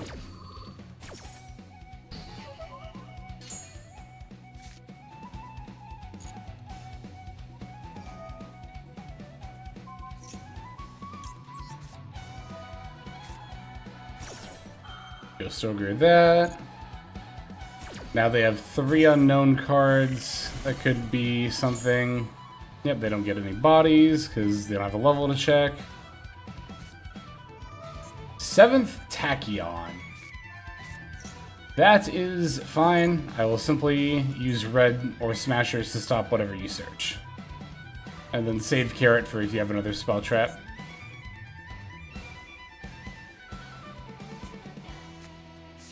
Can't summon the sharks right now. I don't know if they got locked.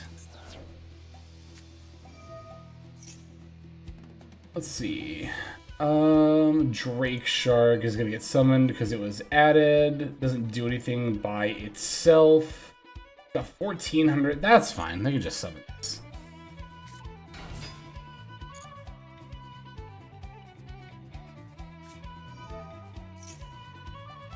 So this special summons itself. And then when it's summoned, it adds something. So let's stop that one. Alright, the other card in hand is Abyss Shark. They can't battle over any of my things with Drake Shark, so we are in a really good spot. We just win now.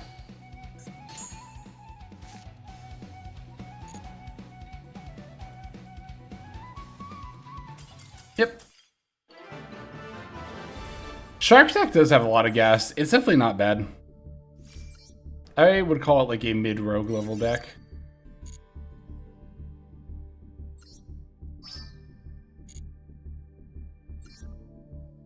Wait, really? 10-3? That's kind of awesome.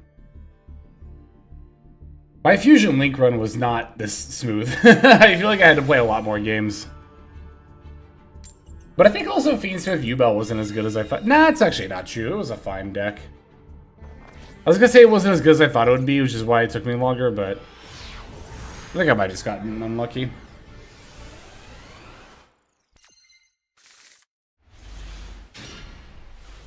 It's really good. Oh, the other nice thing about Sprite, I guess it's not as relevant in this format, but deck just does not care about Joel and Lockbird. I was just thinking about that. If I got hit with a Joel here, I'd be completely fine. Just wouldn't be bothered by it.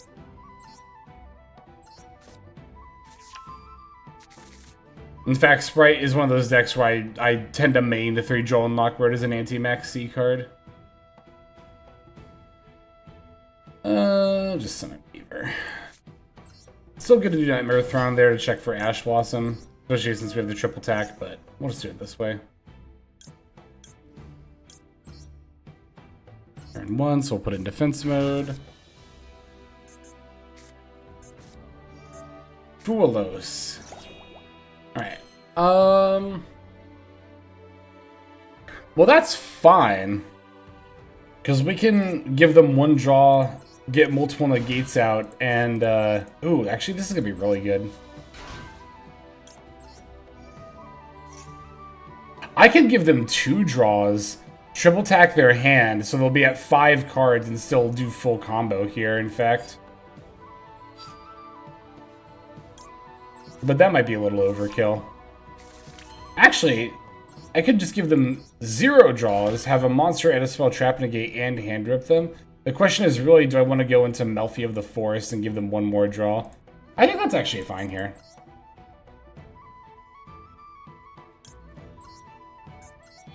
They'll still be down 1 card in the grand scheme of things, and then we'll get another negate, which is an Omni or a bounce. Just the utility is good overall. Let's triple attack before I activate. Look at your hand. Oh. Okay. Was that even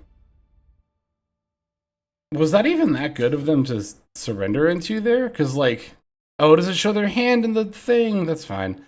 It was double crackdown It was double Crackdown, double Impulse, and Gravedigger's Hole. Crackdown, Impulse, Gravedigger's Hole. I guess I can carrot. Well, no, because, yeah, I can carrot and herald the Crackdowns. I mean, they could Impulse the Penny. Like, I'm always... I don't know, actually. Am I always putting back Gravedigger's Trap Hole there? I don't know. Whatever. I already won.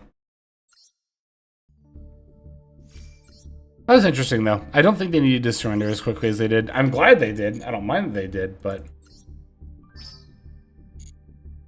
Whee!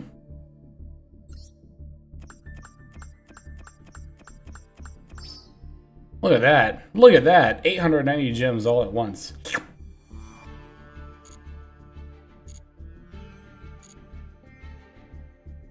How's our dual pass situation looking? I don't even know how many UR craft points I have right now. I think I'll end up with like 310 when all is said and done. Oh, more than that. I'm already at 304. Never mind. And I'm only on level, what of the dual pass? 44. Okay. What are we at on time? We're at like the 2-hour mark. Let's play a little bit more of the event before we switch over to Yancey. Which, by the way, for those who are watching now who weren't around earlier, later, in just a little bit here, actually, after I play a little more Yu-Gi-Oh! Gonna be playing my friend's game. My friend Ollie is making a game called Yansy, which is available on Steam if you want to try the demo and give it a wish list. It's in the link that is pinned above. It's a really cool open-world, retro-style RPG that's very reminiscent of, like, Zelda 1, Binding of Isaac, but again, it's got that open world factor. There's a lot to explore. We're gonna be playing it, like I said, here shortly, but we'll play a little more Yu-Gi-Oh! First. It's not sponsored. I am not being paid. This is a sponsorship out of friendship because I really, really like Ollie, and I really want this game to succeed because I think it's really good. But I'm not being paid. I'm not being endorsed. I'm simply doing it out of love for my friend.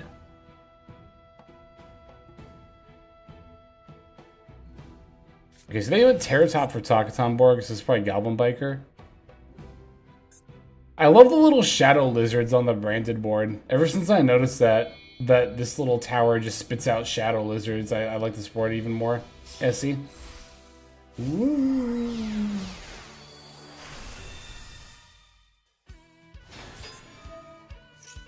Alright, they haven't tripped the Dominus Impulse yet. They haven't done a special summon effect. I'm trying to think if Goblin Biker does that. No, they do. They have the... I think that's the one they just added, right?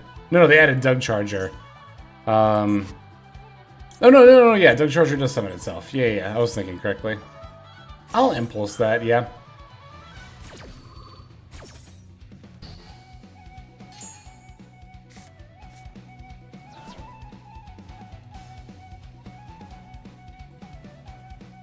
Let's see if they do anything else here. Hopefully not.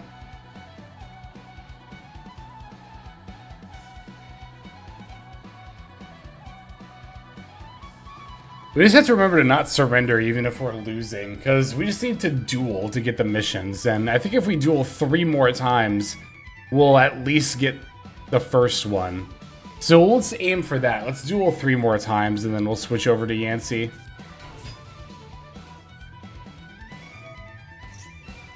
Ah, of course, they can just normal summon the Doug Charger.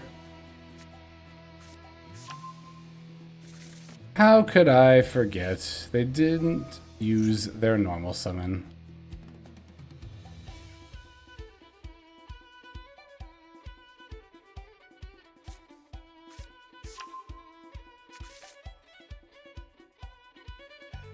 All right.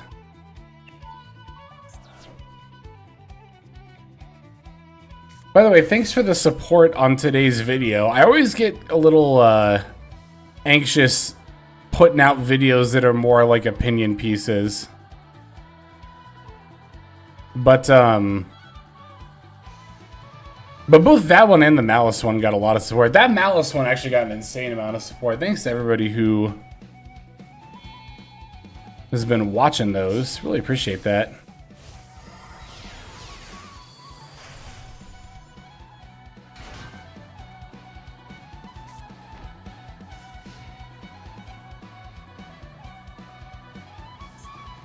Okay, so what they do, Cicada King?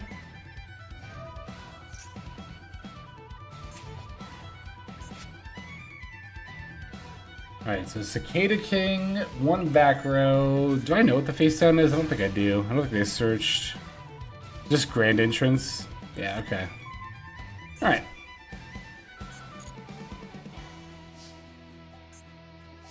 This is kind of a weird inboard, isn't it? I thought there would be more here. I guess they can't do all the, like, rank 6 stuff, but...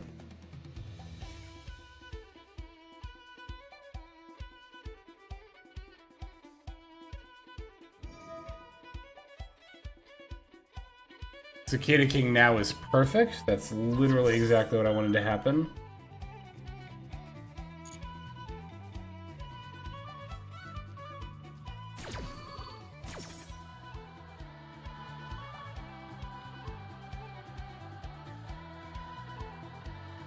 Exceeds Armor Fortress. Does that do anything, though? Like, I know the rank 7, when it gets equipped, it can attach a monster as a material, but I don't think the Fortress has any effects like that. It'd still be a big monster I have to get over, but... I think it's pretty much just that, right?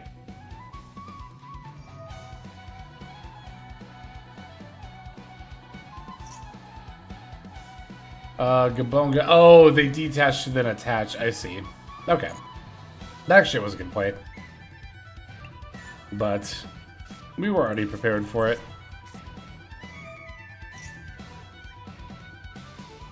I've seen the Fortress quite a bit too.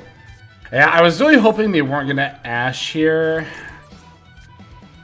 I guess, to be fair, they probably don't have a Fool. Well, they can't play a Molcharm anyway, duh. Okay, and Naxi's banned, right. Okay, never mind. I'm fine call buying this Ash. I don't... Well, I mean, to be fair, I'd like to Ash on their turn, but... This is fine.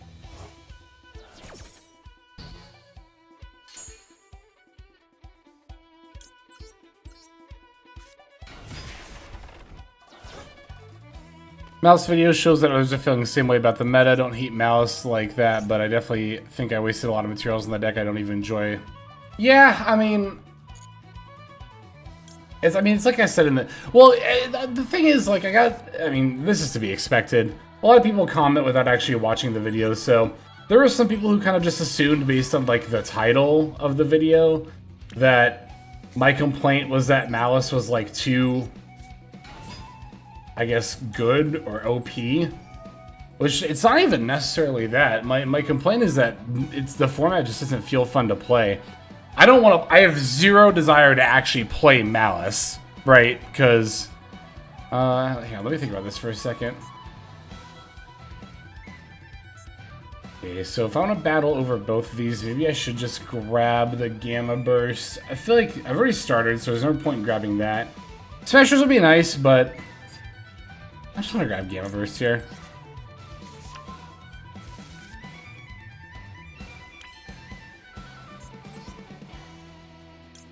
I still have red in deck. Yes, I do. Okay. Oh, but you know what? That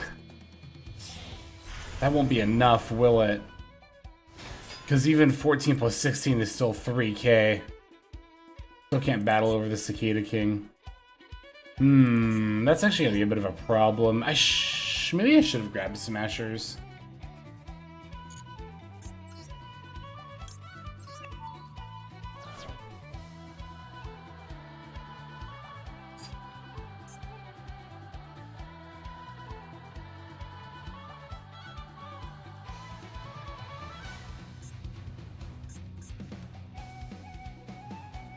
Maybe I'm gonna go into Sky Cavalry here. This actually might be the setup for it. If that's the case, I don't want to summon red. I'd rather summon, like... I don't know. Like a Beckoning Beast or something?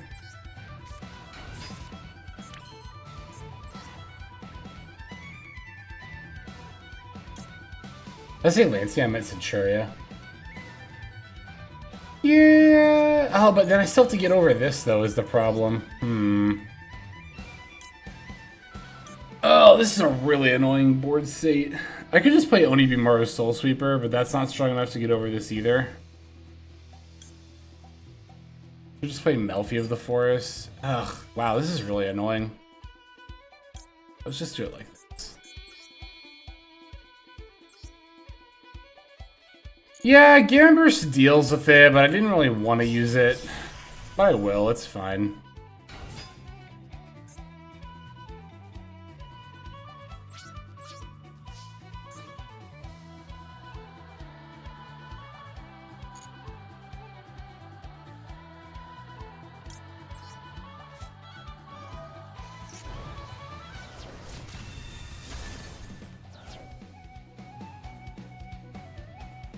I should have made something out of it. Well, no, because Centuria was able to...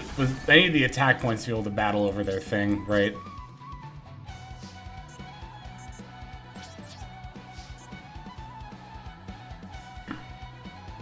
Yeah, they do just summon back with Clatter, that is true. But yeah, no, so my whole thing with Malice isn't that I don't dislike the deck because I feel like it's too strong. I have no problem playing the strongest deck in a room. Like Tournament, Snake Eye and stuff, but like, Malice isn't fun to play. It's like, if you go first, did they open one of the Silver Bullet hand traps like Yansy or Chaos Hunter? If yes, then you lose. If no, then you just win. Did you go second as the Malice player? Alright, did you open the Silver Bullet hand trap? If yes, you win. If no, you probably just lose, because going second, especially against the mirror, is just always an uphill battle.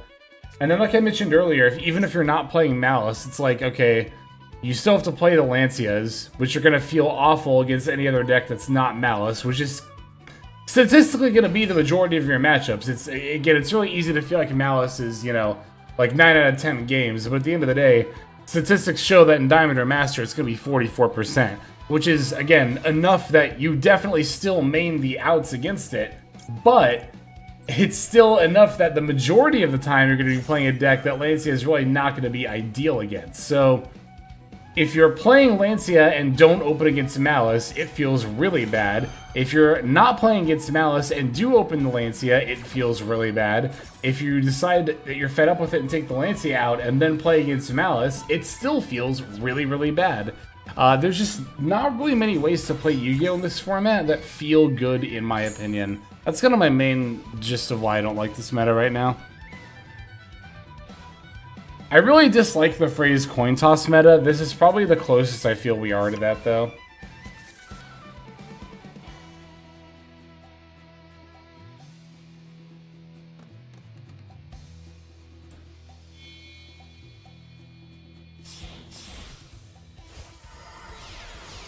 Can't agree with comments that Malice is somehow better than Snake Eye Fiends with going second. Oh, anybody who says that is coping really, really hard. Coping on what? I don't even know. Malice hate, I guess, but... Yeah, no, are you kidding me? Especially with Millennium. Millennium Fiends to Snake Eye played so much better going second than Malice does. You know, it shows in the win rate, too, because another thing that I've noticed that if you look at Untapped is that despite having 44% play rate in Diamond and Master, the actual win rate of Malice is... Let me actually pull it up here.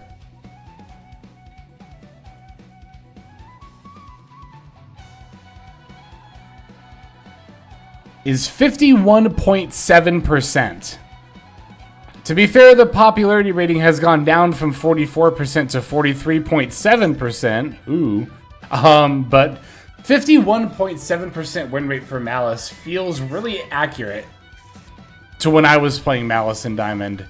Yeah. You play the best deck in the room and you don't even, like, you barely win more than half the time because of all the Silver Bullet hand traps.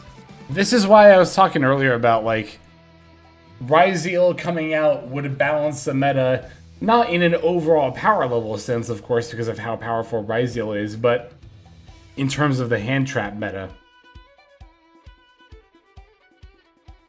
Because then if Ryziel was out, it wouldn't be worth it to main Lancia anymore, and then it would actually feel good to play Malice. And or any other deck, really.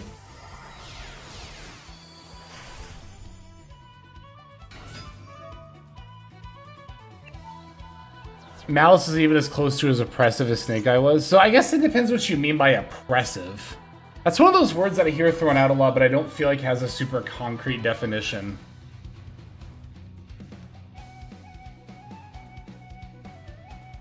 Oppressive is in, like...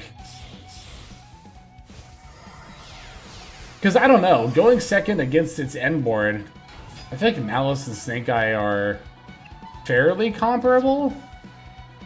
Like, Malice puts out more bodies, but they put out about the same number of disruption with the playing second on the opponent's turn.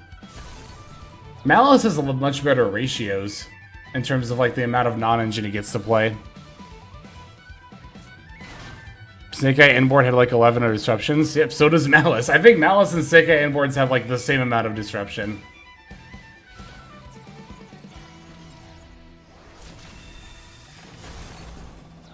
I think the more I think about it, it also like what...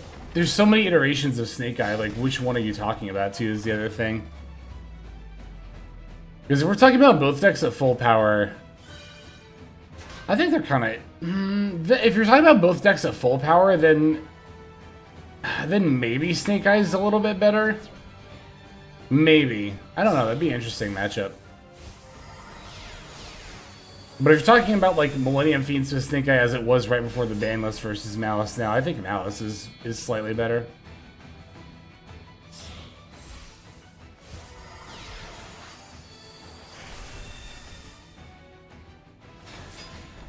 It's the hand traps behind the board, which is the worst part. Yeah, and Malice has much more room for those than Snake Eye does. Malice has a ton of room for non-engine. Snake Eye did too, to be fair, but Malice has more. A little bit more. Not a ton, but a little bit more.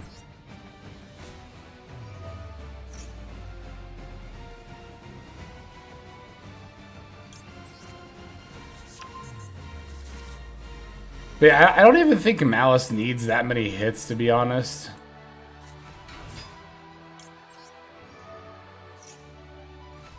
I think if you limit Dormouse, it's probably fine. Right, we're not surrendering, right? Because we want the credit for the mission.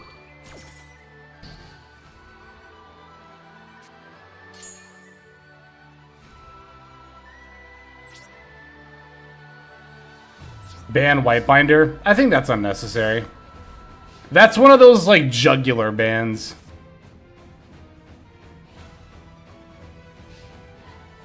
Where it's like, I don't know.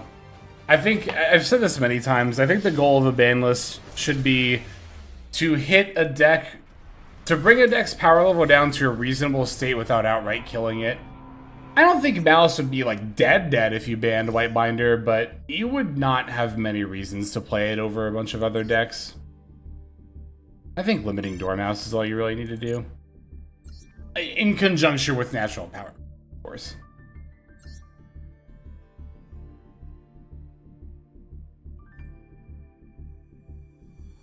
Banning Whitebinder is such a TCG hit, and I mean that as an insult. That is a deep insult to the TCG. Banning Whitebinder is the, like, okay, we have new product out, go buy other stuff now, chop chop, don't play this deck anymore. I really don't know why, like, TCG players, like, a lot of them really slurp that up, like... And those, like, I don't know, and they'll still complain about prices anyway. It's like, do y'all not realize that these two things are super connected? And the answer is that, yes, they actually do realize that, but a lot of people just don't care. Because at the end of the day, I don't know. I'll maintain this opinion that I've had for a long time, that I think wanting to ban something because you don't like it at the expense of, like, anything else, be it rogue decks or the health of the overall format, is just childish. And so many Yu-Gi-Oh players, like, unapologetically ask for that. I think it is very childish, personally.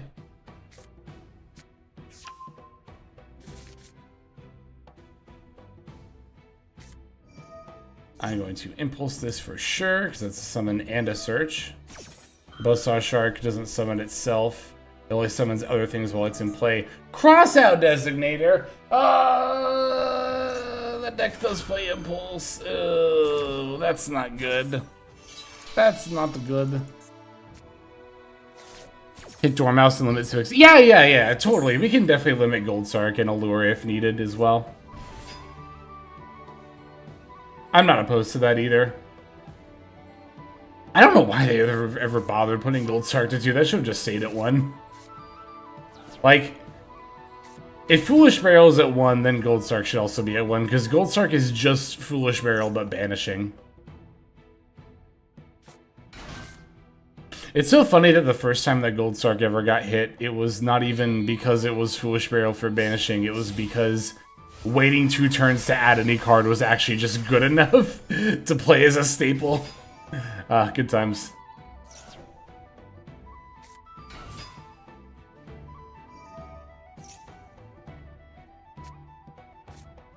Brandon needed a buff. Yeah, but semi-limiting Goldsark is definitely what I would call, like, anti-future proofing. Like, even if Goldsark to 2 was fine at the time, that's actually... Okay, so...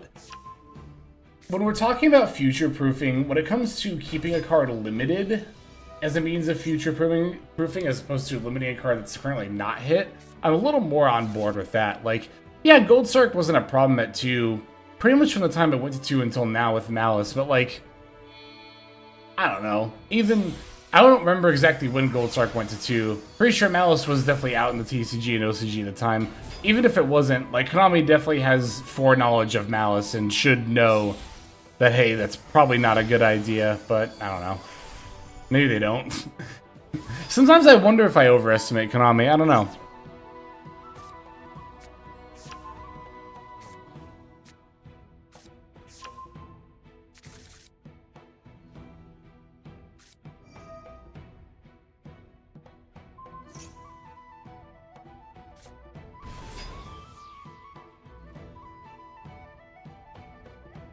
But yeah, I feel like ban Whitebinder.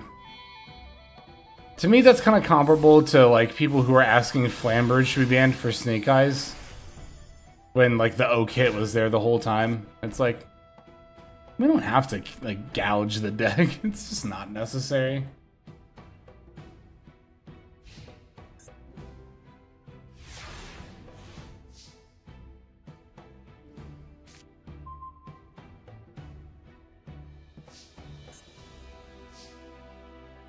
Appaloosa ban is coming for sure. I don't think it's any more likely than it was before. That is to say, it could happen, but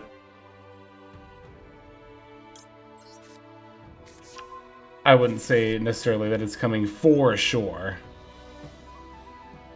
I don't take the recent announcement to be any, like, indication of that. I don't know why. We were talking about that earlier, actually. I guess I don't know, to be fair, if you're talking about the new notice or not, but...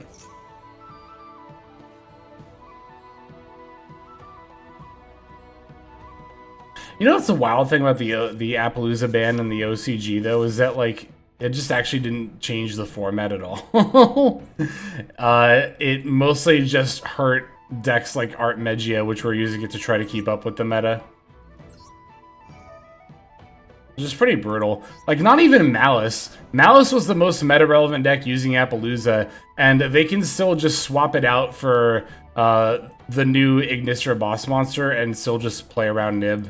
And it's fine. It doesn't even really affect them at all. Rip Rogue decks in the OCG. They needed that Appaloosa to keep up right now.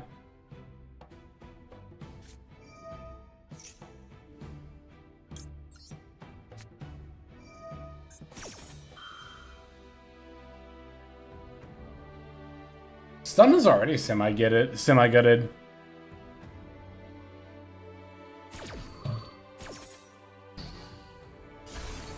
Semi-gutted is exactly what I would call stun right now, actually.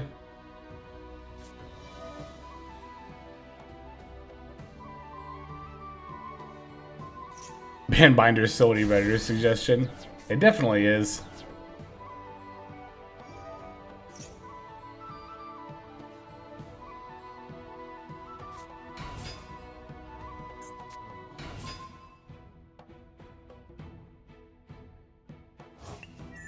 Abo kind of owns a lot of rogue decks. Yeah, but only rogue decks are using it.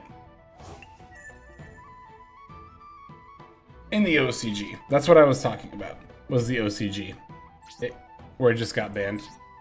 Yeah, the OCG only rogue decks are using it, so like, in the long run, it takes away tools that rogue decks were using to help against meta decks.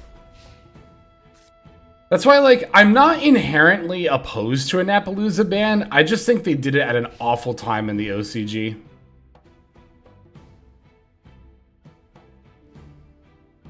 I think they should have waited for Appaloosa to actually be a part of the meta before banning it. It's so scummy, and to me it's so scummy that they only banned it when it wasn't part of the meta.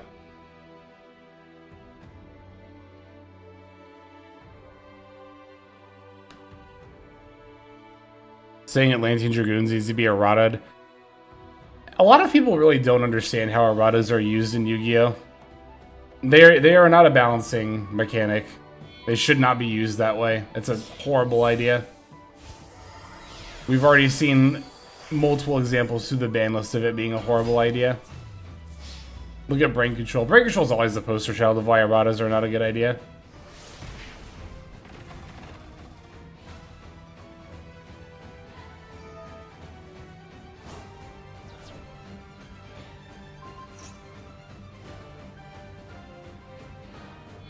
I'll say this too, and I've said this before about like Atlantean hand ripping. Like, I agree that Minstrel is really annoying, but if you're getting hit with Molon Glacia, your opponent's already too deep in the tank. Like, even if Molon Glacia was banned, they would just set up something else that you wouldn't be able to get over. Like, the Molon Glacia is not as big of a deal in that regard as some people think it is.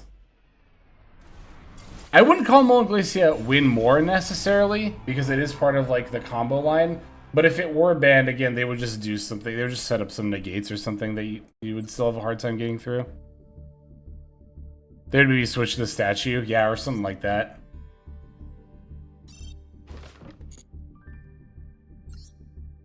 Alright, I think we only need to play in one more duel, yeah, to get this mission. We still have another mission after that, but I don't know, playing 5 more games just for 50 gems seems a little bit excessive.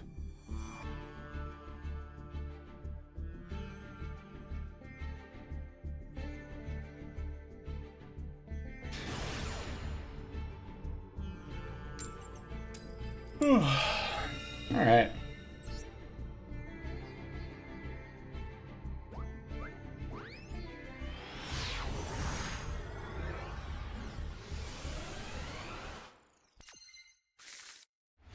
Triple Ash Blossom. That's weird. Sure.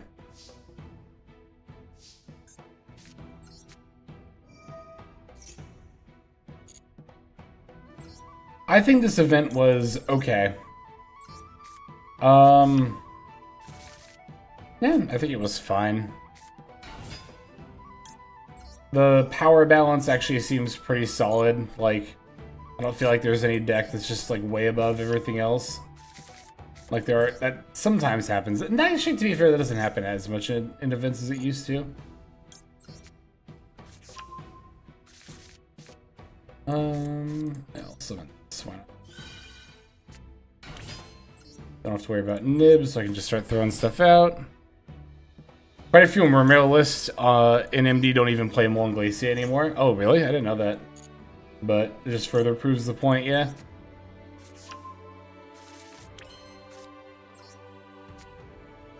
Sprite's been pretty good if you're looking for a deck. This deck's been very good, actually. Blue. Blue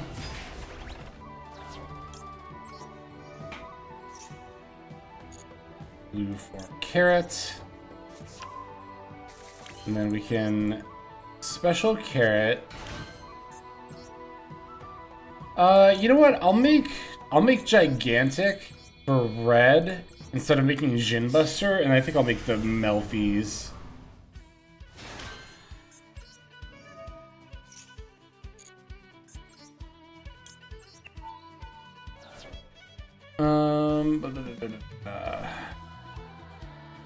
Yeah, so we're gonna get red. And then we'll make Melfi of the Forest.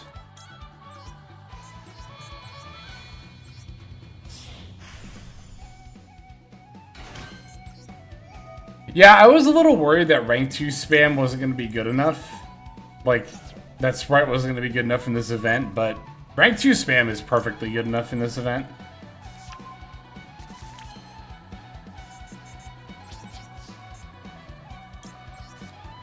I gotta say, I really liked not playing frogs or nimbles in this particular build. I think that was the right call, to play Beckoning Beast and Melfies instead.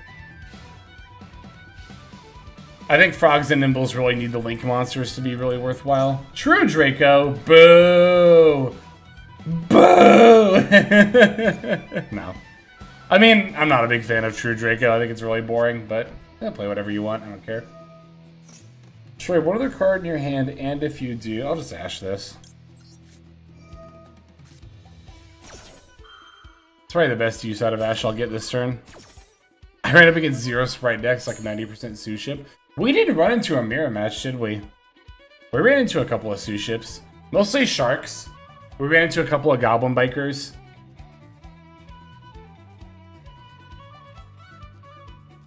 I don't think we played a single mirror match, though.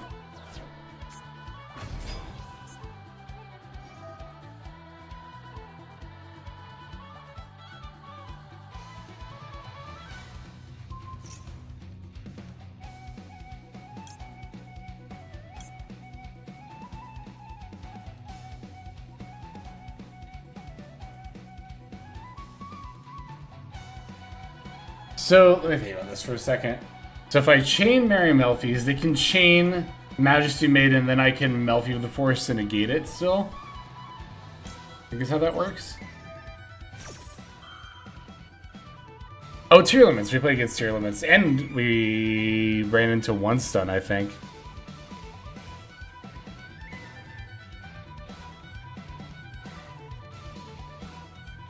All Sprite players I found were blind second decks.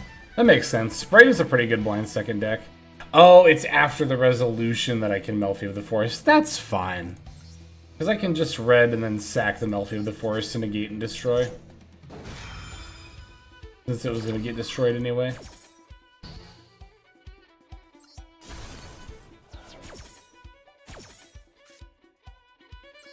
Yeah, tier players are all on Winda because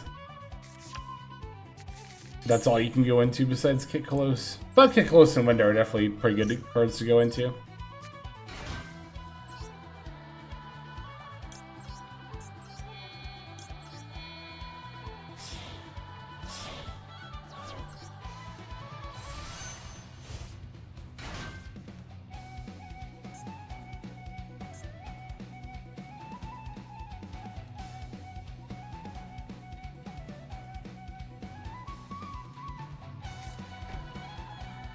That, we played against Tenpai. We played against Sky Striker Tenpai, and that was actually a lot better than I thought it was going to be.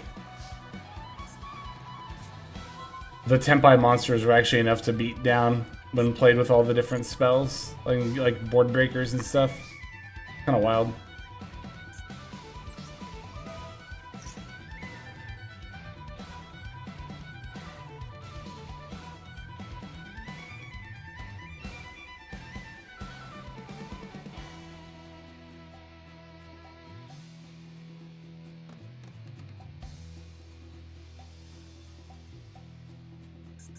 What you got, opponent? What you got? Embodiment of Apophis. That is fine. I don't care. Stygian Dirge. That I do care about.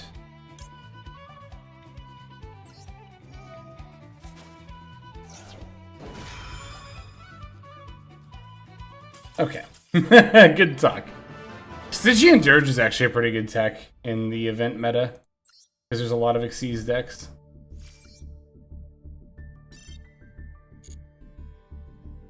Alright. Got that mission cleared. Oh, we got a lifetime mission too. What for?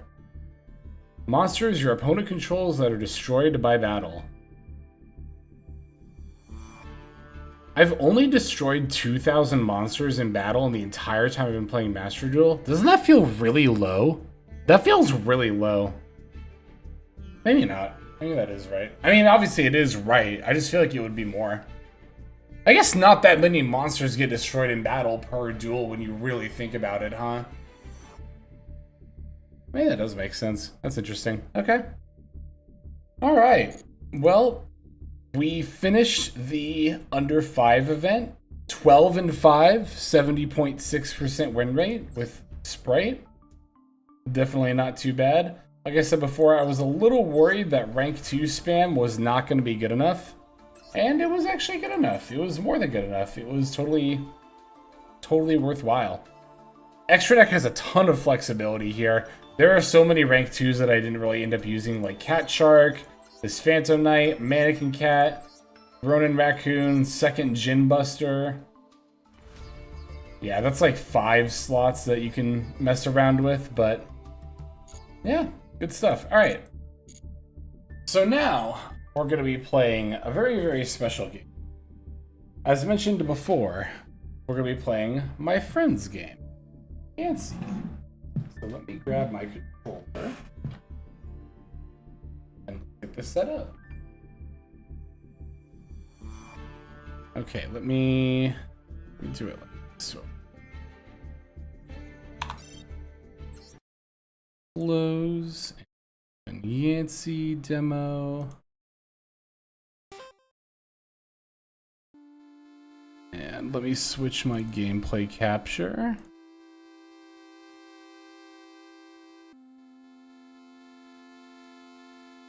And let me make sure that's going. Oh, I have to actually, here we go. There we go. All right, so again, this is Yancey, a game made by my good friend Ollie, which is available on Steam. If you want to try the same demo, it is free.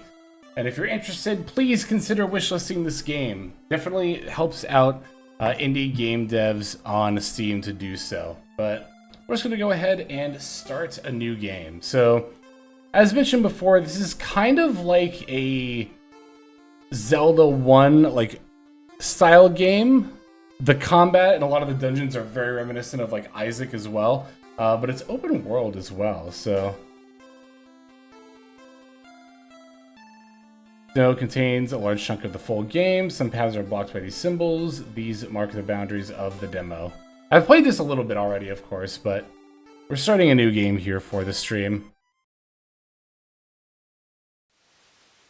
So this is Yancey. This is where we start off, and I'll just start by going in here. All right, got 8 pieces of oak. And so this is a lot of the main mechanics of the game is making swords. So we can take our oak, put it all in the forge, and we got a wooden sword, an oak sword to be specific. So this is something that I think is really cool because like when I was a kid and I played games, I was like always obsessed with getting new swords in particular. And this game is literally entirely about making new swords. I'm actually going to turn up the music or the sound a little bit. There we go. But oak is banned, not in this game. Also, I love the character design for Yancey themselves. Yancey's just a little dude. I love it. All right. Oh, got this tree. Ah. There we go. Got some more oak there. The man tree. Another thing I really like about this game is the little adventure style text box or text scrolling up front. It's also really helpful just to know where you're going and stuff. But this person has to say, I've looked north, I've looked south. This river begs for a bridge, but there isn't one. And it's no wonder why. The trees here are evil. Won't catch me trying to cut one down. You want to cross? Give me 20 oak logs and I can bless this river with a bridge. Alright, so we have one of those. The Wandering Woods are straight east of here. Tread lightly in there. Alright, so we'll need 20 pieces of oak for the bridge. Okay, there's the demo boundary over there. Yeah, screen transition is nice. Also, Ollie's been working on this game pretty much solo. The music, as you saw... Oh, no, actually, I think I'm... Oh, hang on. Why can't I... Okay, there we go. Ah! The music was made by Deadeye, which I unfortunately should have opened the game a little bit sooner to show you that in the intro. but just 2 folks making this game, so dang it. So like the definition of an indie studio. But it's very good stuff. Oh, I didn't even use my potion at all either. What is the button for that again? Potion is Y. Okay, yeah. I gotta remember to do that. This one is, yep, a man tree. Oh, it's B to attack. I keep forgetting that for some reason. Okay, well, I can show off drinking a potion here. Yeah, it actually takes a little bit out of your glass there, which I think is really cool. Alright, it's, yep. Oh, I need to stop doubling back whenever I take damage or when an enemy comes out. That's what's causing me to take even more damage. Let's drink more potion. Oh, I'm just gonna go north. Actually, you know what? Let me... Now that I'm more ready for you. Yeah, because I still need your oak wood. I think there's a... Oh, yeah, here we go. I was gonna say, I think there's a fight around here somewhere. I think there's a dungeon in this direction I'm going as well. Ah! Oh no! That was terrifying! Wait a second! I don't remember this at all! Okay. Did you see the way that thing, like, stood up? I don't remember that at all. Holy. Alright. Let's try that again. How much of our oak do we keep here? Status 11. Okay, so yeah, you don't lose out on items when you die, but you do lose out on your gold, which is that little thing in the upper left there. Alright, now that I know where these trees actually are, let me...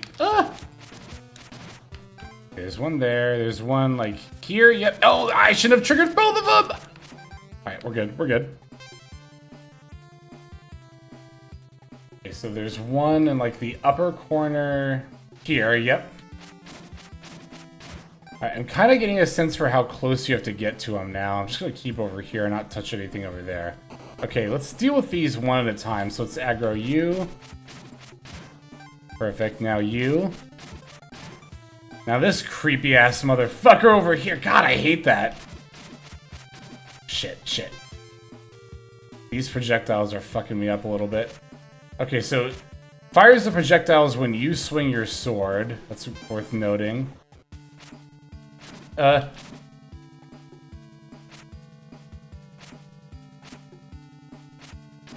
it. I might need a better sword to do this. I don't know. This wooden sword, the range is like not there. Yep. Yeah, I think I might need to hunt for a better sword. Okay, so let's try going a different direction here. Let's try going to the east. I got some of these guys. Ah! Oops. Okay, let's, jeez. Alright, I'm just gonna run past these for a second.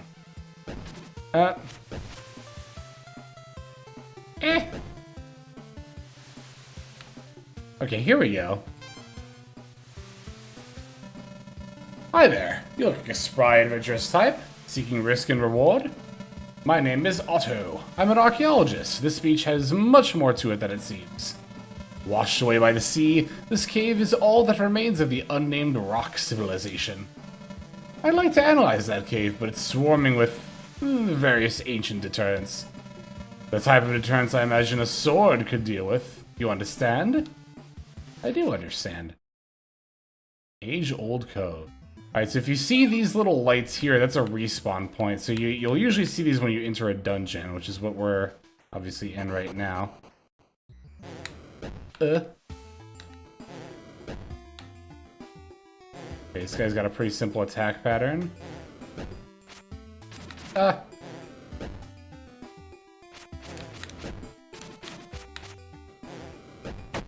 okay. Okay, but it didn't have that much HP, so let me try that one more time. I was really hoping there'd be some slimes, because I remember with the slimes, if you kill those, you can craft, like... You can use their tongues to craft a tongue sword, which I actually remember being really good. Okay, here we go. Here's some slimes. I love these guys, by the way. Blah. Yeah, here we go. Ah! Okay, watch out for the Medusa rock. Noted. Alright.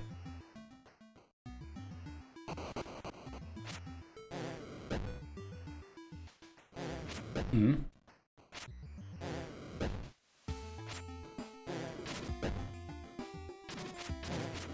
Ah!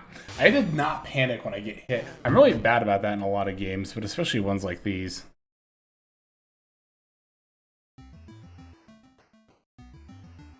Think that guy made you swear more than your last 3 streams combined. That is honestly very true when it comes to, like, I don't know. I can keep my composure more so in Yu-Gi-Oh! Than other games.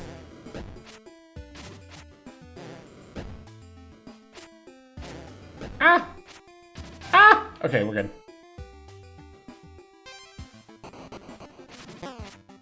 Ah!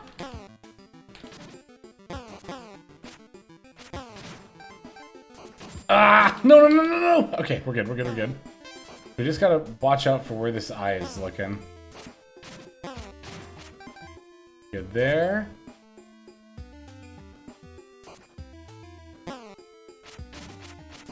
I love the sound these slimes make! Alright, cool. One thing I like too is that before you're committed to entering a room, you do actually have a chance to stop and see what's gonna be in there and kind of like, you know, plan out your strategy a little bit. Okay, so these guys stop whenever they see you and shoot, so I can... Ah!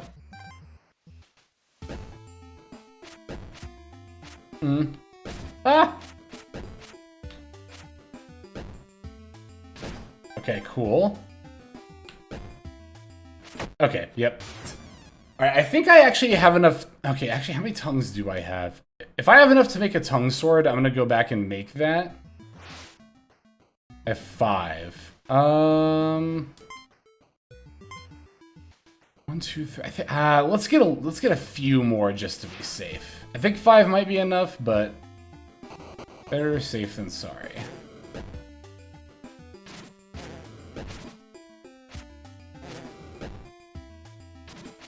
We can make it to the slimes. There we go. Okay, that wasn't horrible.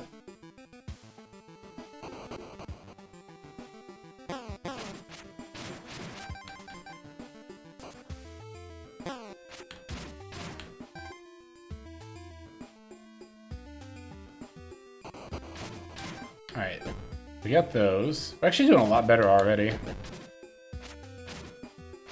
This game almost has like a Souls feel to it in a lot of ways in that regard. Where like your first time you're just like kind of going through rooms of dudes being like, I don't know! But like, yeah, you learn, you know, you adapt. All that fun stuff. Okay. Oh, this room's gonna, yeah, no. I don't want to deal with that room. Is this room gonna be any better? Okay, this one's just got like an epitaph on it. That I can't read. This game reminds me of Minute. Ooh, I haven't heard of that, but I'll definitely check it out if it's anything like this. Again, if you happen to be in the Edmonton area and are near the venue for Game Day Expo, feel free to stop on by and say hello to Ollie and tell them that Yancey is a cool game that you're gonna wishlist it on Steam. Ah! Damn it! Again, not a paid sponsorship. Just a good friend of mine who's made an awesome game. Okay, let me see if this is enough tongues to make a sword. And other completely normal sentences. Okay, here we go. Got that respawn point again. And now if I go to the anvil, let's go Tongue, tongue, tongue, tongue. Wood, wood, wood, wood. Nope, that's not it. Hang on.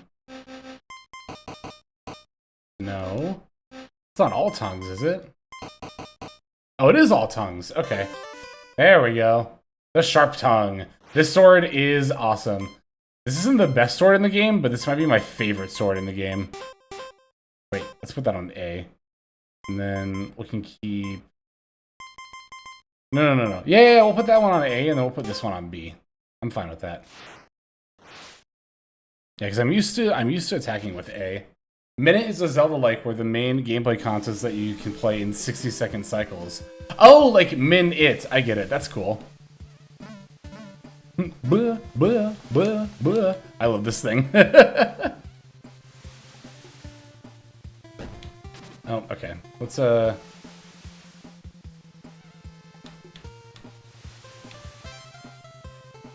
Oh, do I really not get that? Okay, I have to go step in the other one to get the recharge. That's fine. That's not that big. Ah! Ah! This is fine. We just have to make it over here, and then we're good. I mean, it felt more like a puzzle game on Watch. Interesting. It sounds cool. Let's try going this way.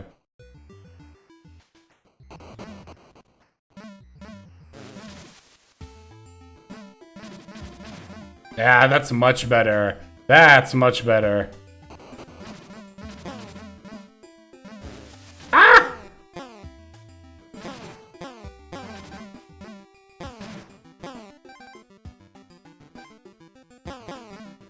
Yeah. Yeah, again, there are better swords, but this I love the sound the tongue sword makes. Much like the slimes they come from, they make good noises. Some rocks are glowing here. We'll actually be able to do something with that later. Alright, let's see what's in the center. I think I actually remember what's up here. Yeah, it's another one of these. I think I have to read both of these to go back out and talk to the dude. Oh shit, I hit the wrong button again. Let's do that.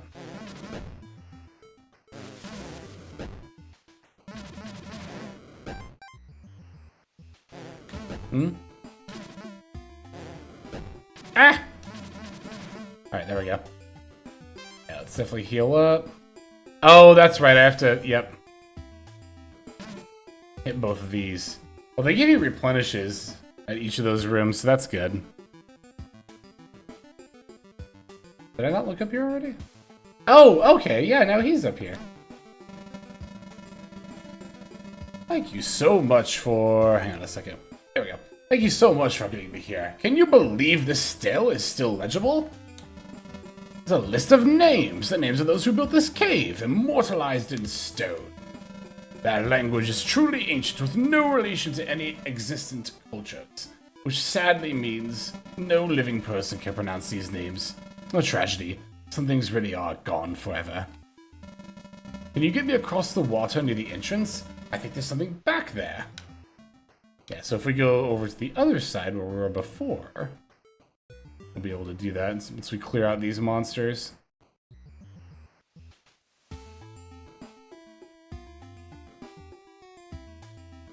Whee! But again, if you feel so inclined to give the game a wish list, it would definitely mean a lot to Ollie and company. Ah! Link to do so is in the pinned in the comments above.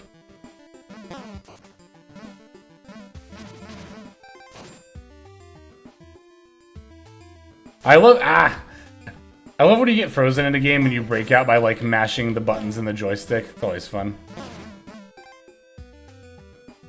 Okay. We only took 1 point of damage in that room. That's pretty good. What's up, Kenny? Yeah, so this is my friend's game. Yansy. And we're playing the demo. Got them Zelda 1 vibes. I love Zelda 1. God, I haven't played that game in so long. But playing this makes me want to play it again.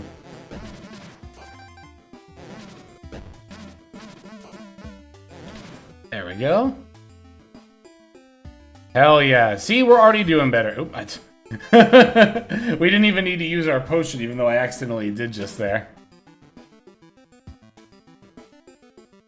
Alright. Blah, blah, blah. I love this thing. I love this sword. I can't get over it. What's up, buddy? Thank you so much for getting me in here. Can you believe the stele is still legible? It's a brief summary of those petrifying eye traps used throughout the cave. And although they weren't meant to be traps, they were designed to make stone a renewable resource.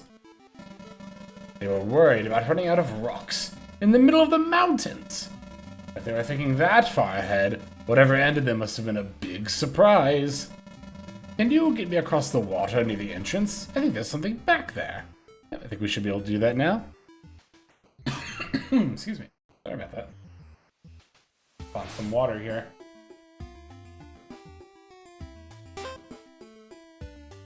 Alright. Oh, I'm not going the right way. Here we go. Beep.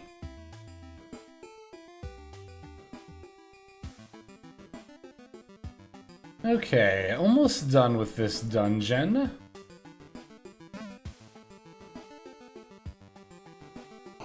Ooh, here we go. Ah! Oh my god! I didn't see that coming. Ah! Okay, okay, alright, okay, okay. Should've used the potion. Should've kept an eye on my health. Yeah, so you can't actually switch between your swords. But the tongue sword, I think, does as much damage as our wood sword, just has better range, so we'll just keep that on for now. Alright, let's do this. I think I kind of need to be spamming the attack a little bit more than I am. Shit, shit. Ah, no, that was so close. Again, if I just used a potion instead of focus on attacking.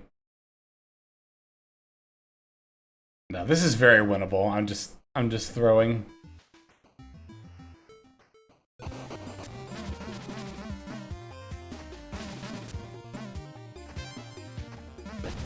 Oh shit, okay. Yeah, we should be potioning like pretty much any time we get hit. But we should also be taking less hits for sure. Shit, come on, come on. Oh no! Brutal!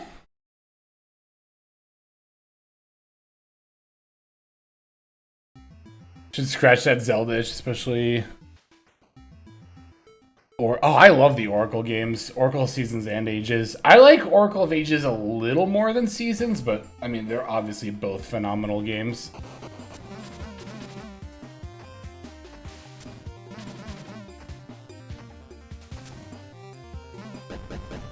Okay, so when his eyes are glowing, he doesn't start shooting until you're in his line of sight. That's worth noting.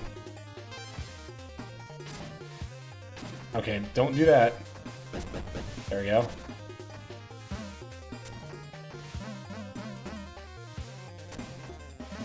No, no! I thought I had him! I thought I hit first!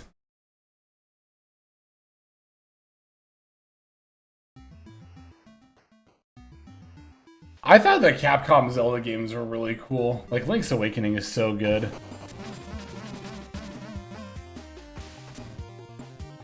Okay, we got a lot of damage in that rush. Hell yeah, there we go. Oh shit, the fist isn't done? Oh my god. Okay, we still gotta beat the fist. Ah! I thought the fist was gonna die with the Rock Lord!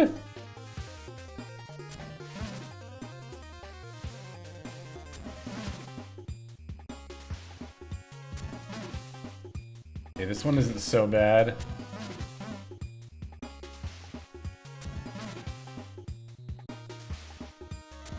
There we go. Okay, just had to get into the rhythm of it.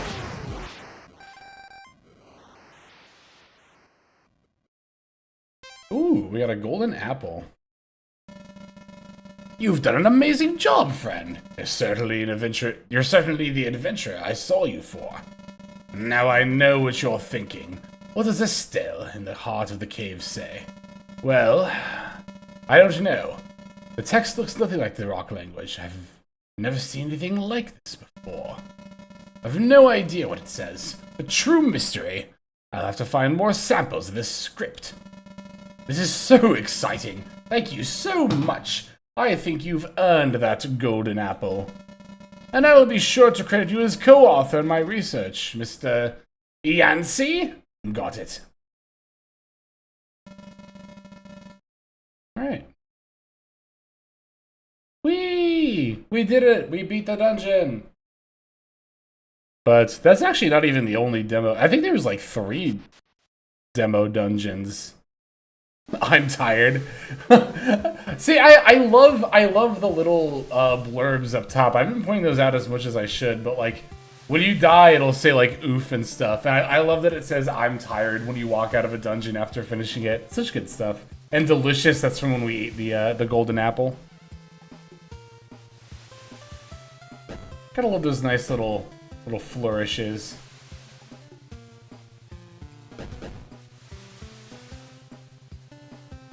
Alright, let's make this our save point again.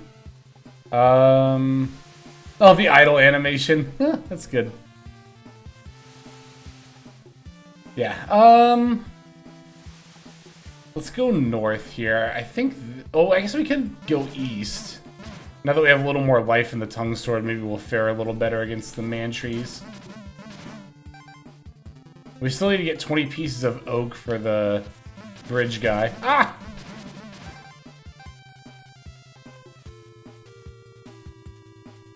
Okay, there's one in the upper right corner. Yep. And then we just stick to the right here. Doesn't aggro any of them. We're gonna take the little ones out one at a time before the big guy.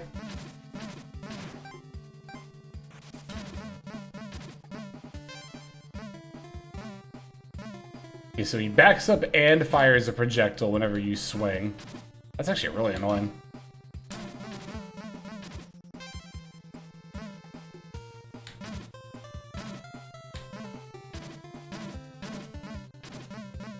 Oh, shoot. You know what? I think I was actually getting the rhythm, though. I think the trick is just to stay close.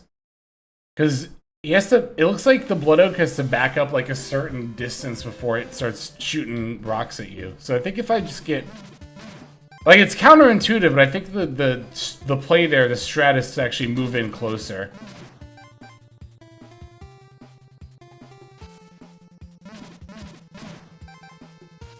I love this screen here. This screen is very Zelda 1. The screen also, like, randomly makes me think of Viridian Forest, too, from Pokemon. You.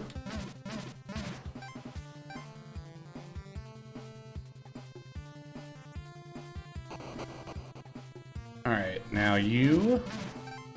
And you. Like I said, I think the play here is to get in real close. Okay, not that close. Yeah, see? Look at that! That was totally the strategy. Okay, alright. Oh, oh, they're gonna come alive, and that's gonna make way for me. Right, okay, yep, that makes sense. Okay, let's not die.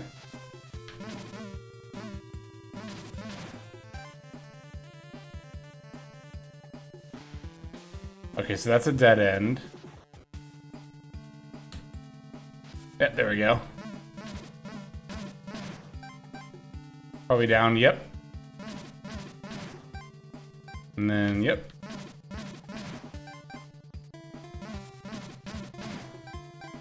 Alright, let's see what's to the north. Okay, that's the demo boundary. Oh god, oh my god, there's 2 of them. I love how anxious these things make you... oh my god, another one? Seriously? Actually, we know how to deal with these now. Yeah, fuck off. An arrow. Ah!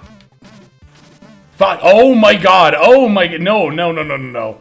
Listen, I can deal with one of you, but that is not happening. That is not happening. Shit. There we go.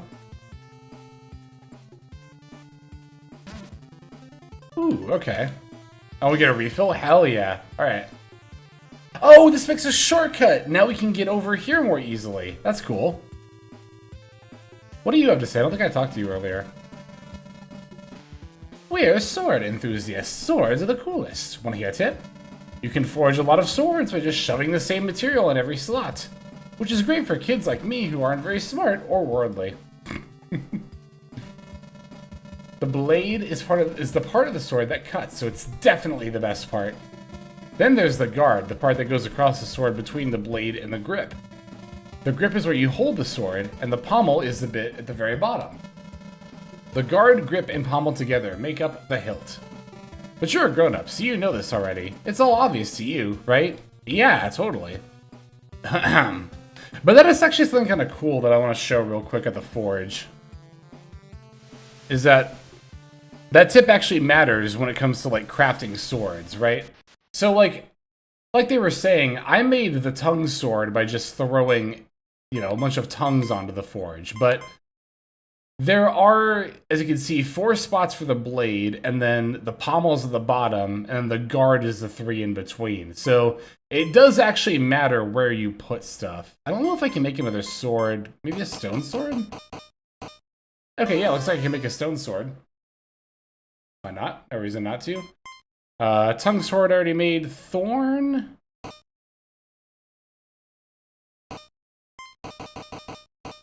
No. I think I need 4 thorns. Like, I think I need enough thorns to make up the blade to make a sword with that. Alright.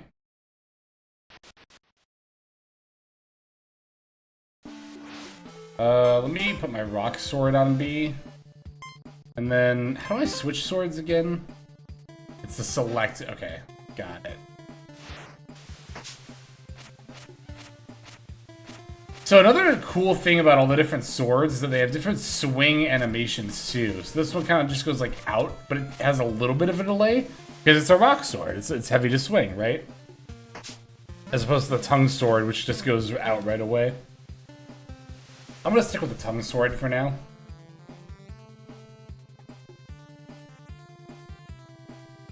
Let's see what's in here. I ain't got all day. Oh, this is what you spend money on, of course. Golden apple from the ancient tree. They are said to increase your lifespan. The pickaxe will let you mine for ore using interact. It won't break. I don't sell cheap tools. And then that's a genuine ruby with magical property. It's expensive because they're rare. Okay. I have 182. You know what? I'm gonna buy the apple for now. Oh, here we go. I'll buy the apple for now, and then I'll come back and get the pickaxe here in a second. But the apple will definitely help me to not die. Oh, how much oak do I have? Oh, I have more than enough. Okay, good. Oh, you know what? Also, tired is a thing. Like, tired is a status in this game. And if you look at my start menu, you can see that Yancey is definitely feeling pretty tired. So let me go rest real quick. Whoop, whoop.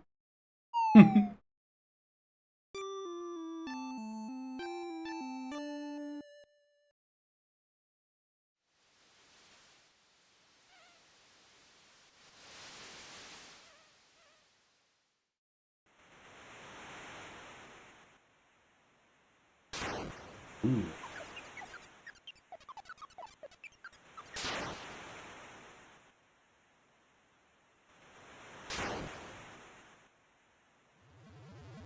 I forgot about this. This might even be new. I don't remember this. Oh, that's so cute. It was a dream.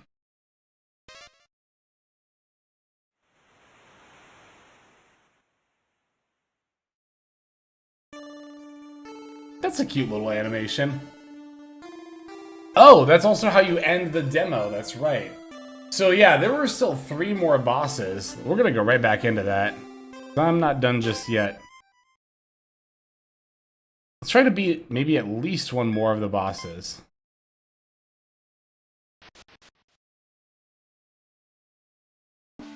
Oops, I didn't mean to do that. There we go. Alright. Let's see. We went to the east, both up here and down there. Oh yeah, we gotta build the bridge by talking to you. Boom! Behold, carpentry! Gaze upon my work, ye mighty, and despair.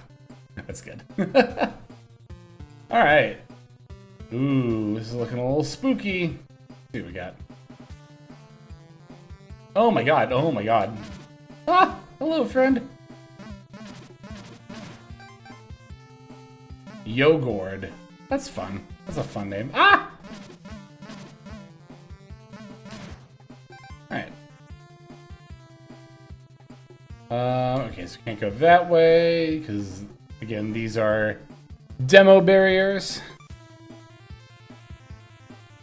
Tongue sword animation is fun and unsettling in a fun way. I love it. I love the sound. I'll never get over the sound. Buh, buh, buh, buh. It's so good. Ooh, hello. Bakery. What a hell of a place for a bakery.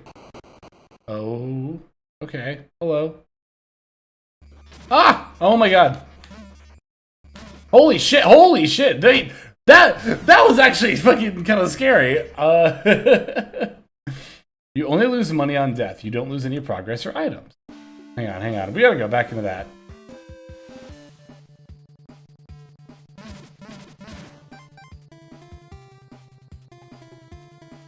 Hang on, I gotta see that ghost again. A spooky ghost.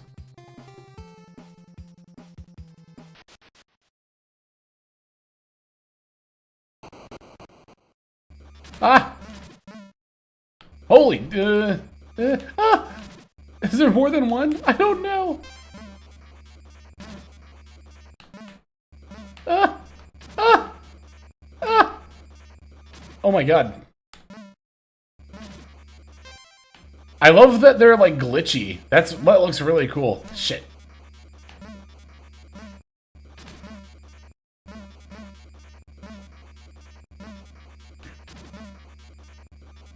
Shit. Okay, so you can't just go straight for the note. You have to kill the ghost, because otherwise that one's gonna stop you. I don't even know what that is, that note, but I want to know now. It's so heavily guarded, it's gotta be good, right? I don't think I ever went this way last time I played this demo. Or again, I think the demo's actually been updated, maybe since last time I played it. I don't remember though for sure.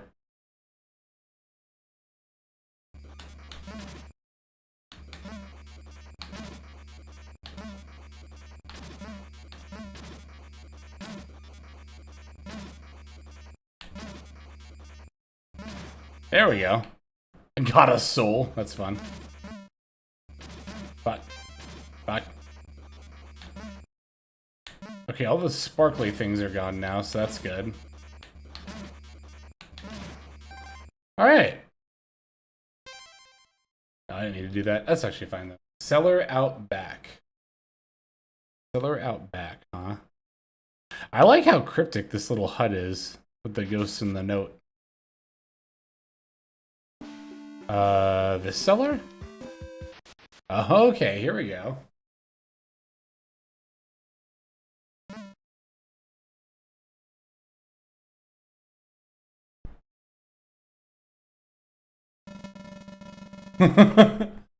Hello, welcome to bakery. Cake for sale. Okay. Excellent moist cake. Tastes good. Buy it. Okay. Yes, yes, yes, yes. Enjoy cake. Good day. Okay, have a good day. Hang on, let me get outside real quick.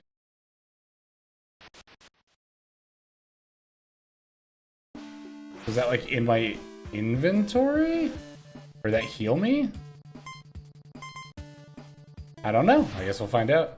Also, soul is a craftable. That's interesting. So you can put souls into your sword. That's kind of metal. That's cool. I like that.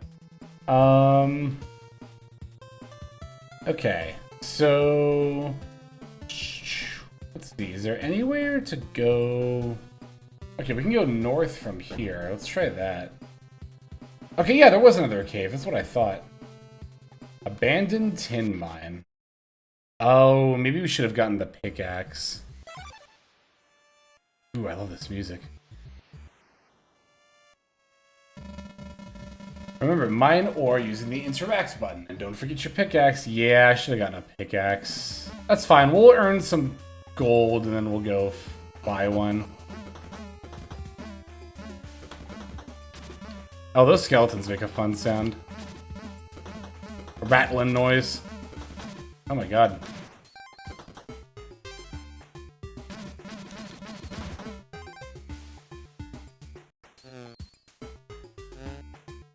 Oh my god, okay. Hello.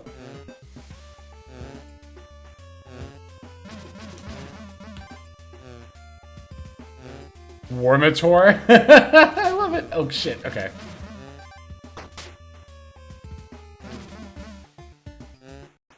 Bleh. I love that sound effect.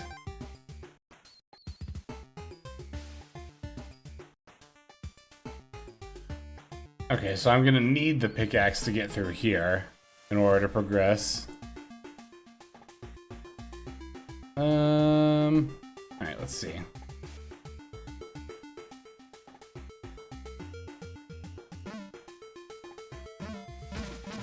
Oh! That scared me. I thought that was gonna... Okay, yeah, those do explode. Got it. Okay. Okay, yep. That hurt a lot. Okay, so you gotta take them out quick. What are we at? 44 gold? That's not bad. Nope. We're gonna lose it if we die. Okay, so let's kill these Wormators and then go get that pickaxe. If we don't die to them. Ah!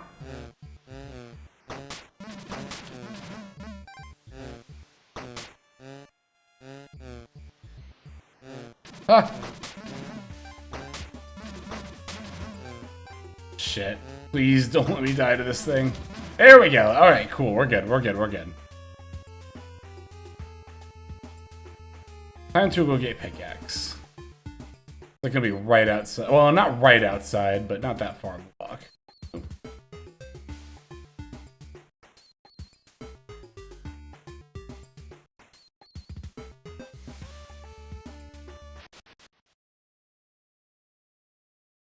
Okay. Gotta avoid this guy. And we're good. Give me a pickaxe, please. Whee! We can go heal too while we're at it. It's right over here. Get some more oak too. Excuse me. There we go.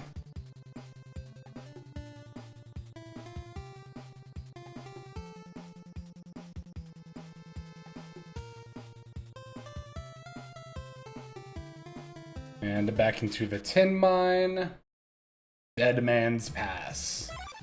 Okay, so these sparkling rocks, there we go, give us tin. But I think we can mine any of them? No, we can only mine the ones that have stuff in them. Got it, okay. Excuse me.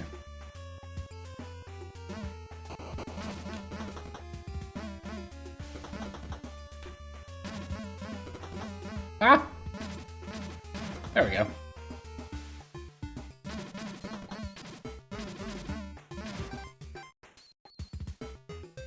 Okay.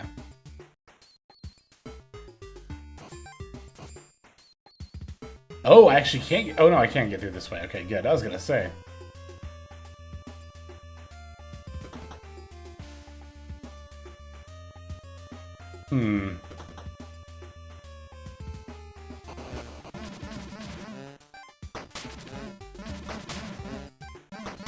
Ah! Fuck! I need to stop getting hit by these worms. I feel like they're really avoidable. I just need to pick up more on their pattern a little bit. They probably just fire when you're in line of sight, because they have those eyes on their head. They have those eyes on their head, you know, unlike any other animal. Oh shit, really? Already? Okay, I'll take that. Oh! Oh, this is a whole other area. Okay, that's cool. Look. Rabdabad's Tome of Wands, Staves, and other miscellaneous magical catalysts. The modern sorcerer is seldom without their magic wand. I always carry 3. But say you teleport to the top of Mount Lansax and drop your wand off a cliff. You're in no trouble. Procuring a basic wand is stupendously easy. In fact, any common dullard or lummox could build one with the right materials. A single jewel mounted on the pointed end of a wooden shaft will do the trick. As if I need another reason to travel clad in fantastic minerals. Interesting. Okay, so... yeah, we don't have any gems. We have that ruby in the shop, but we need 100 gold for that? We already got 20, that's not awful. Let's keep that in mind, though. Alright, let's keep going.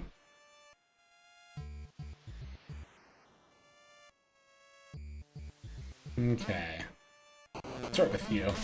Jah! See, I felt like I rushed that first guy too, and he still just blew up in my face.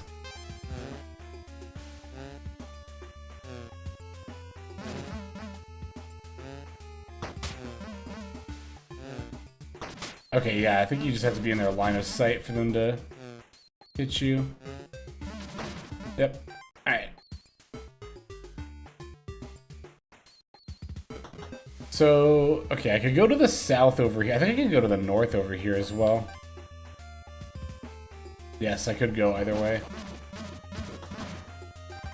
I think we went south earlier, though, and all there was more stuff to fight. Like, I think this was a dead end.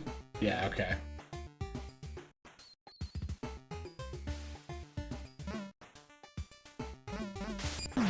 Okay. Okay, so they explode in like a cross pattern. Oh, maybe not. That one hit me diagonally. I'm just gonna go.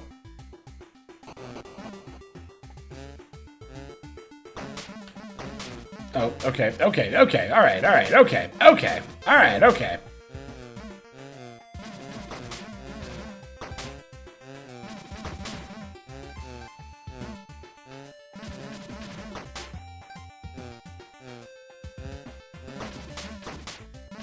Oh, they have 2 eyes and they fire twice. I see. Yep.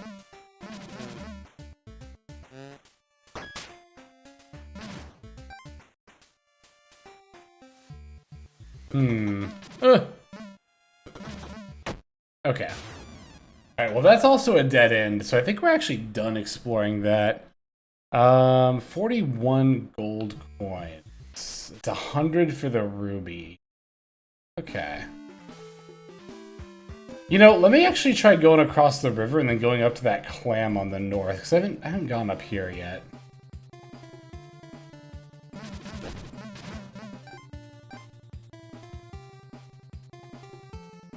Oh, we can go, yeah. Oh, hello. Oh, shit. Okay, there's a bunch of these guys.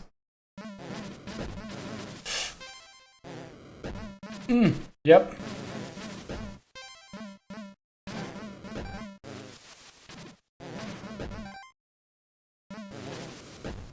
Oh, okay, yep.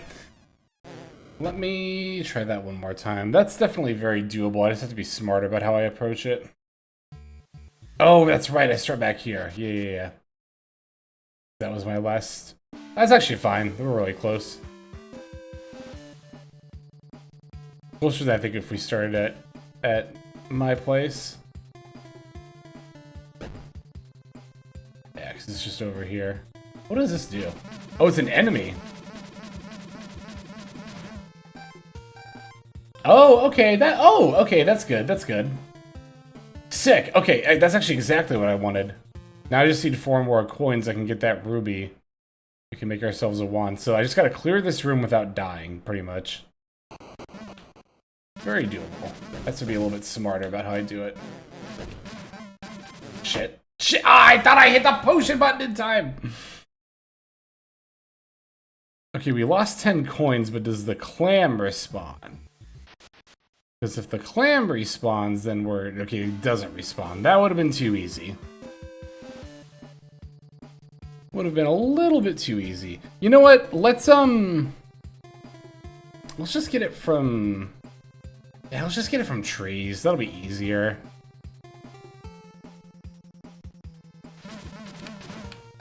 Yeah. Need to slay a few of these trees and then we're good.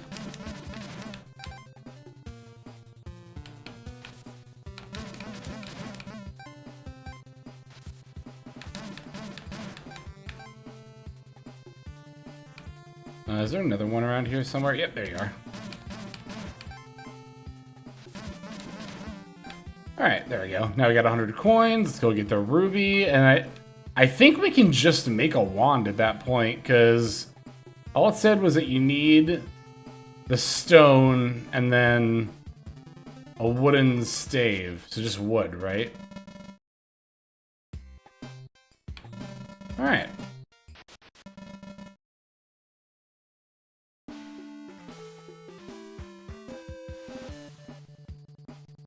Can save here while we're at it. There we go. And let's see what we got. Alright, so ruby, and I just mentioned wood, right? There we go. The wand blade. Oh, hell yeah, that sounds awesome. Let me put that on A. Sword tongue on B.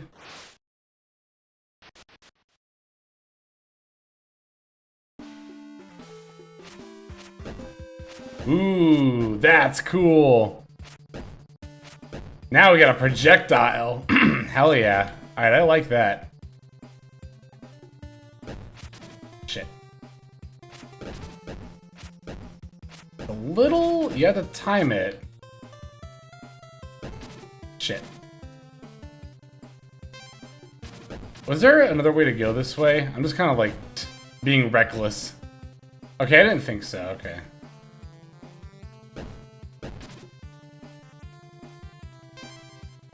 Wow, reckless isn't even the word for it. I'm just not paying attention at all. Having your own projectile maker seems to be a huge... Yeah, that's what I was thinking too. Okay, so if I sleep, will I get my health and potion back, I wonder? I'm wide awake. Okay, so I can't sleep. Okay, so if... You know what? I'll just go back up to the mine, because that's pretty nearby. I thought there was a boss at the end of this mine, but I think there's another one. Another mine, that is. That does have a boss. What do we have for time? 3:18. I think I might stop here, actually, for today. But I definitely want to pick up more of this. We still have 3 more bosses to fight. And I think we just crafted the wand, so what is that, 12 more swords to craft? So I think we'll play a little bit more of this tomorrow after we do some Master Duel. Tomorrow, I don't know if it's gonna be... I don't know if it is going to be viewer duels or ranked ladder just yet. I should do ranked ladder. I really should. We'll see. We'll see how I feel. Thanks for joining me, everybody. Thanks to everyone who's stuck around, by the way, up till this point. Really appreciate you even just watching me play this game is really does mean a lot. But if you're at all even just a tiny bit interested in this project, like I said, click that link up above. Definitely make sure to wishlist Yancey and try the free demo out for yourself as well. But yeah, I think, like I said, that's going to go ahead and do it for now. Let me go to well, let me see here.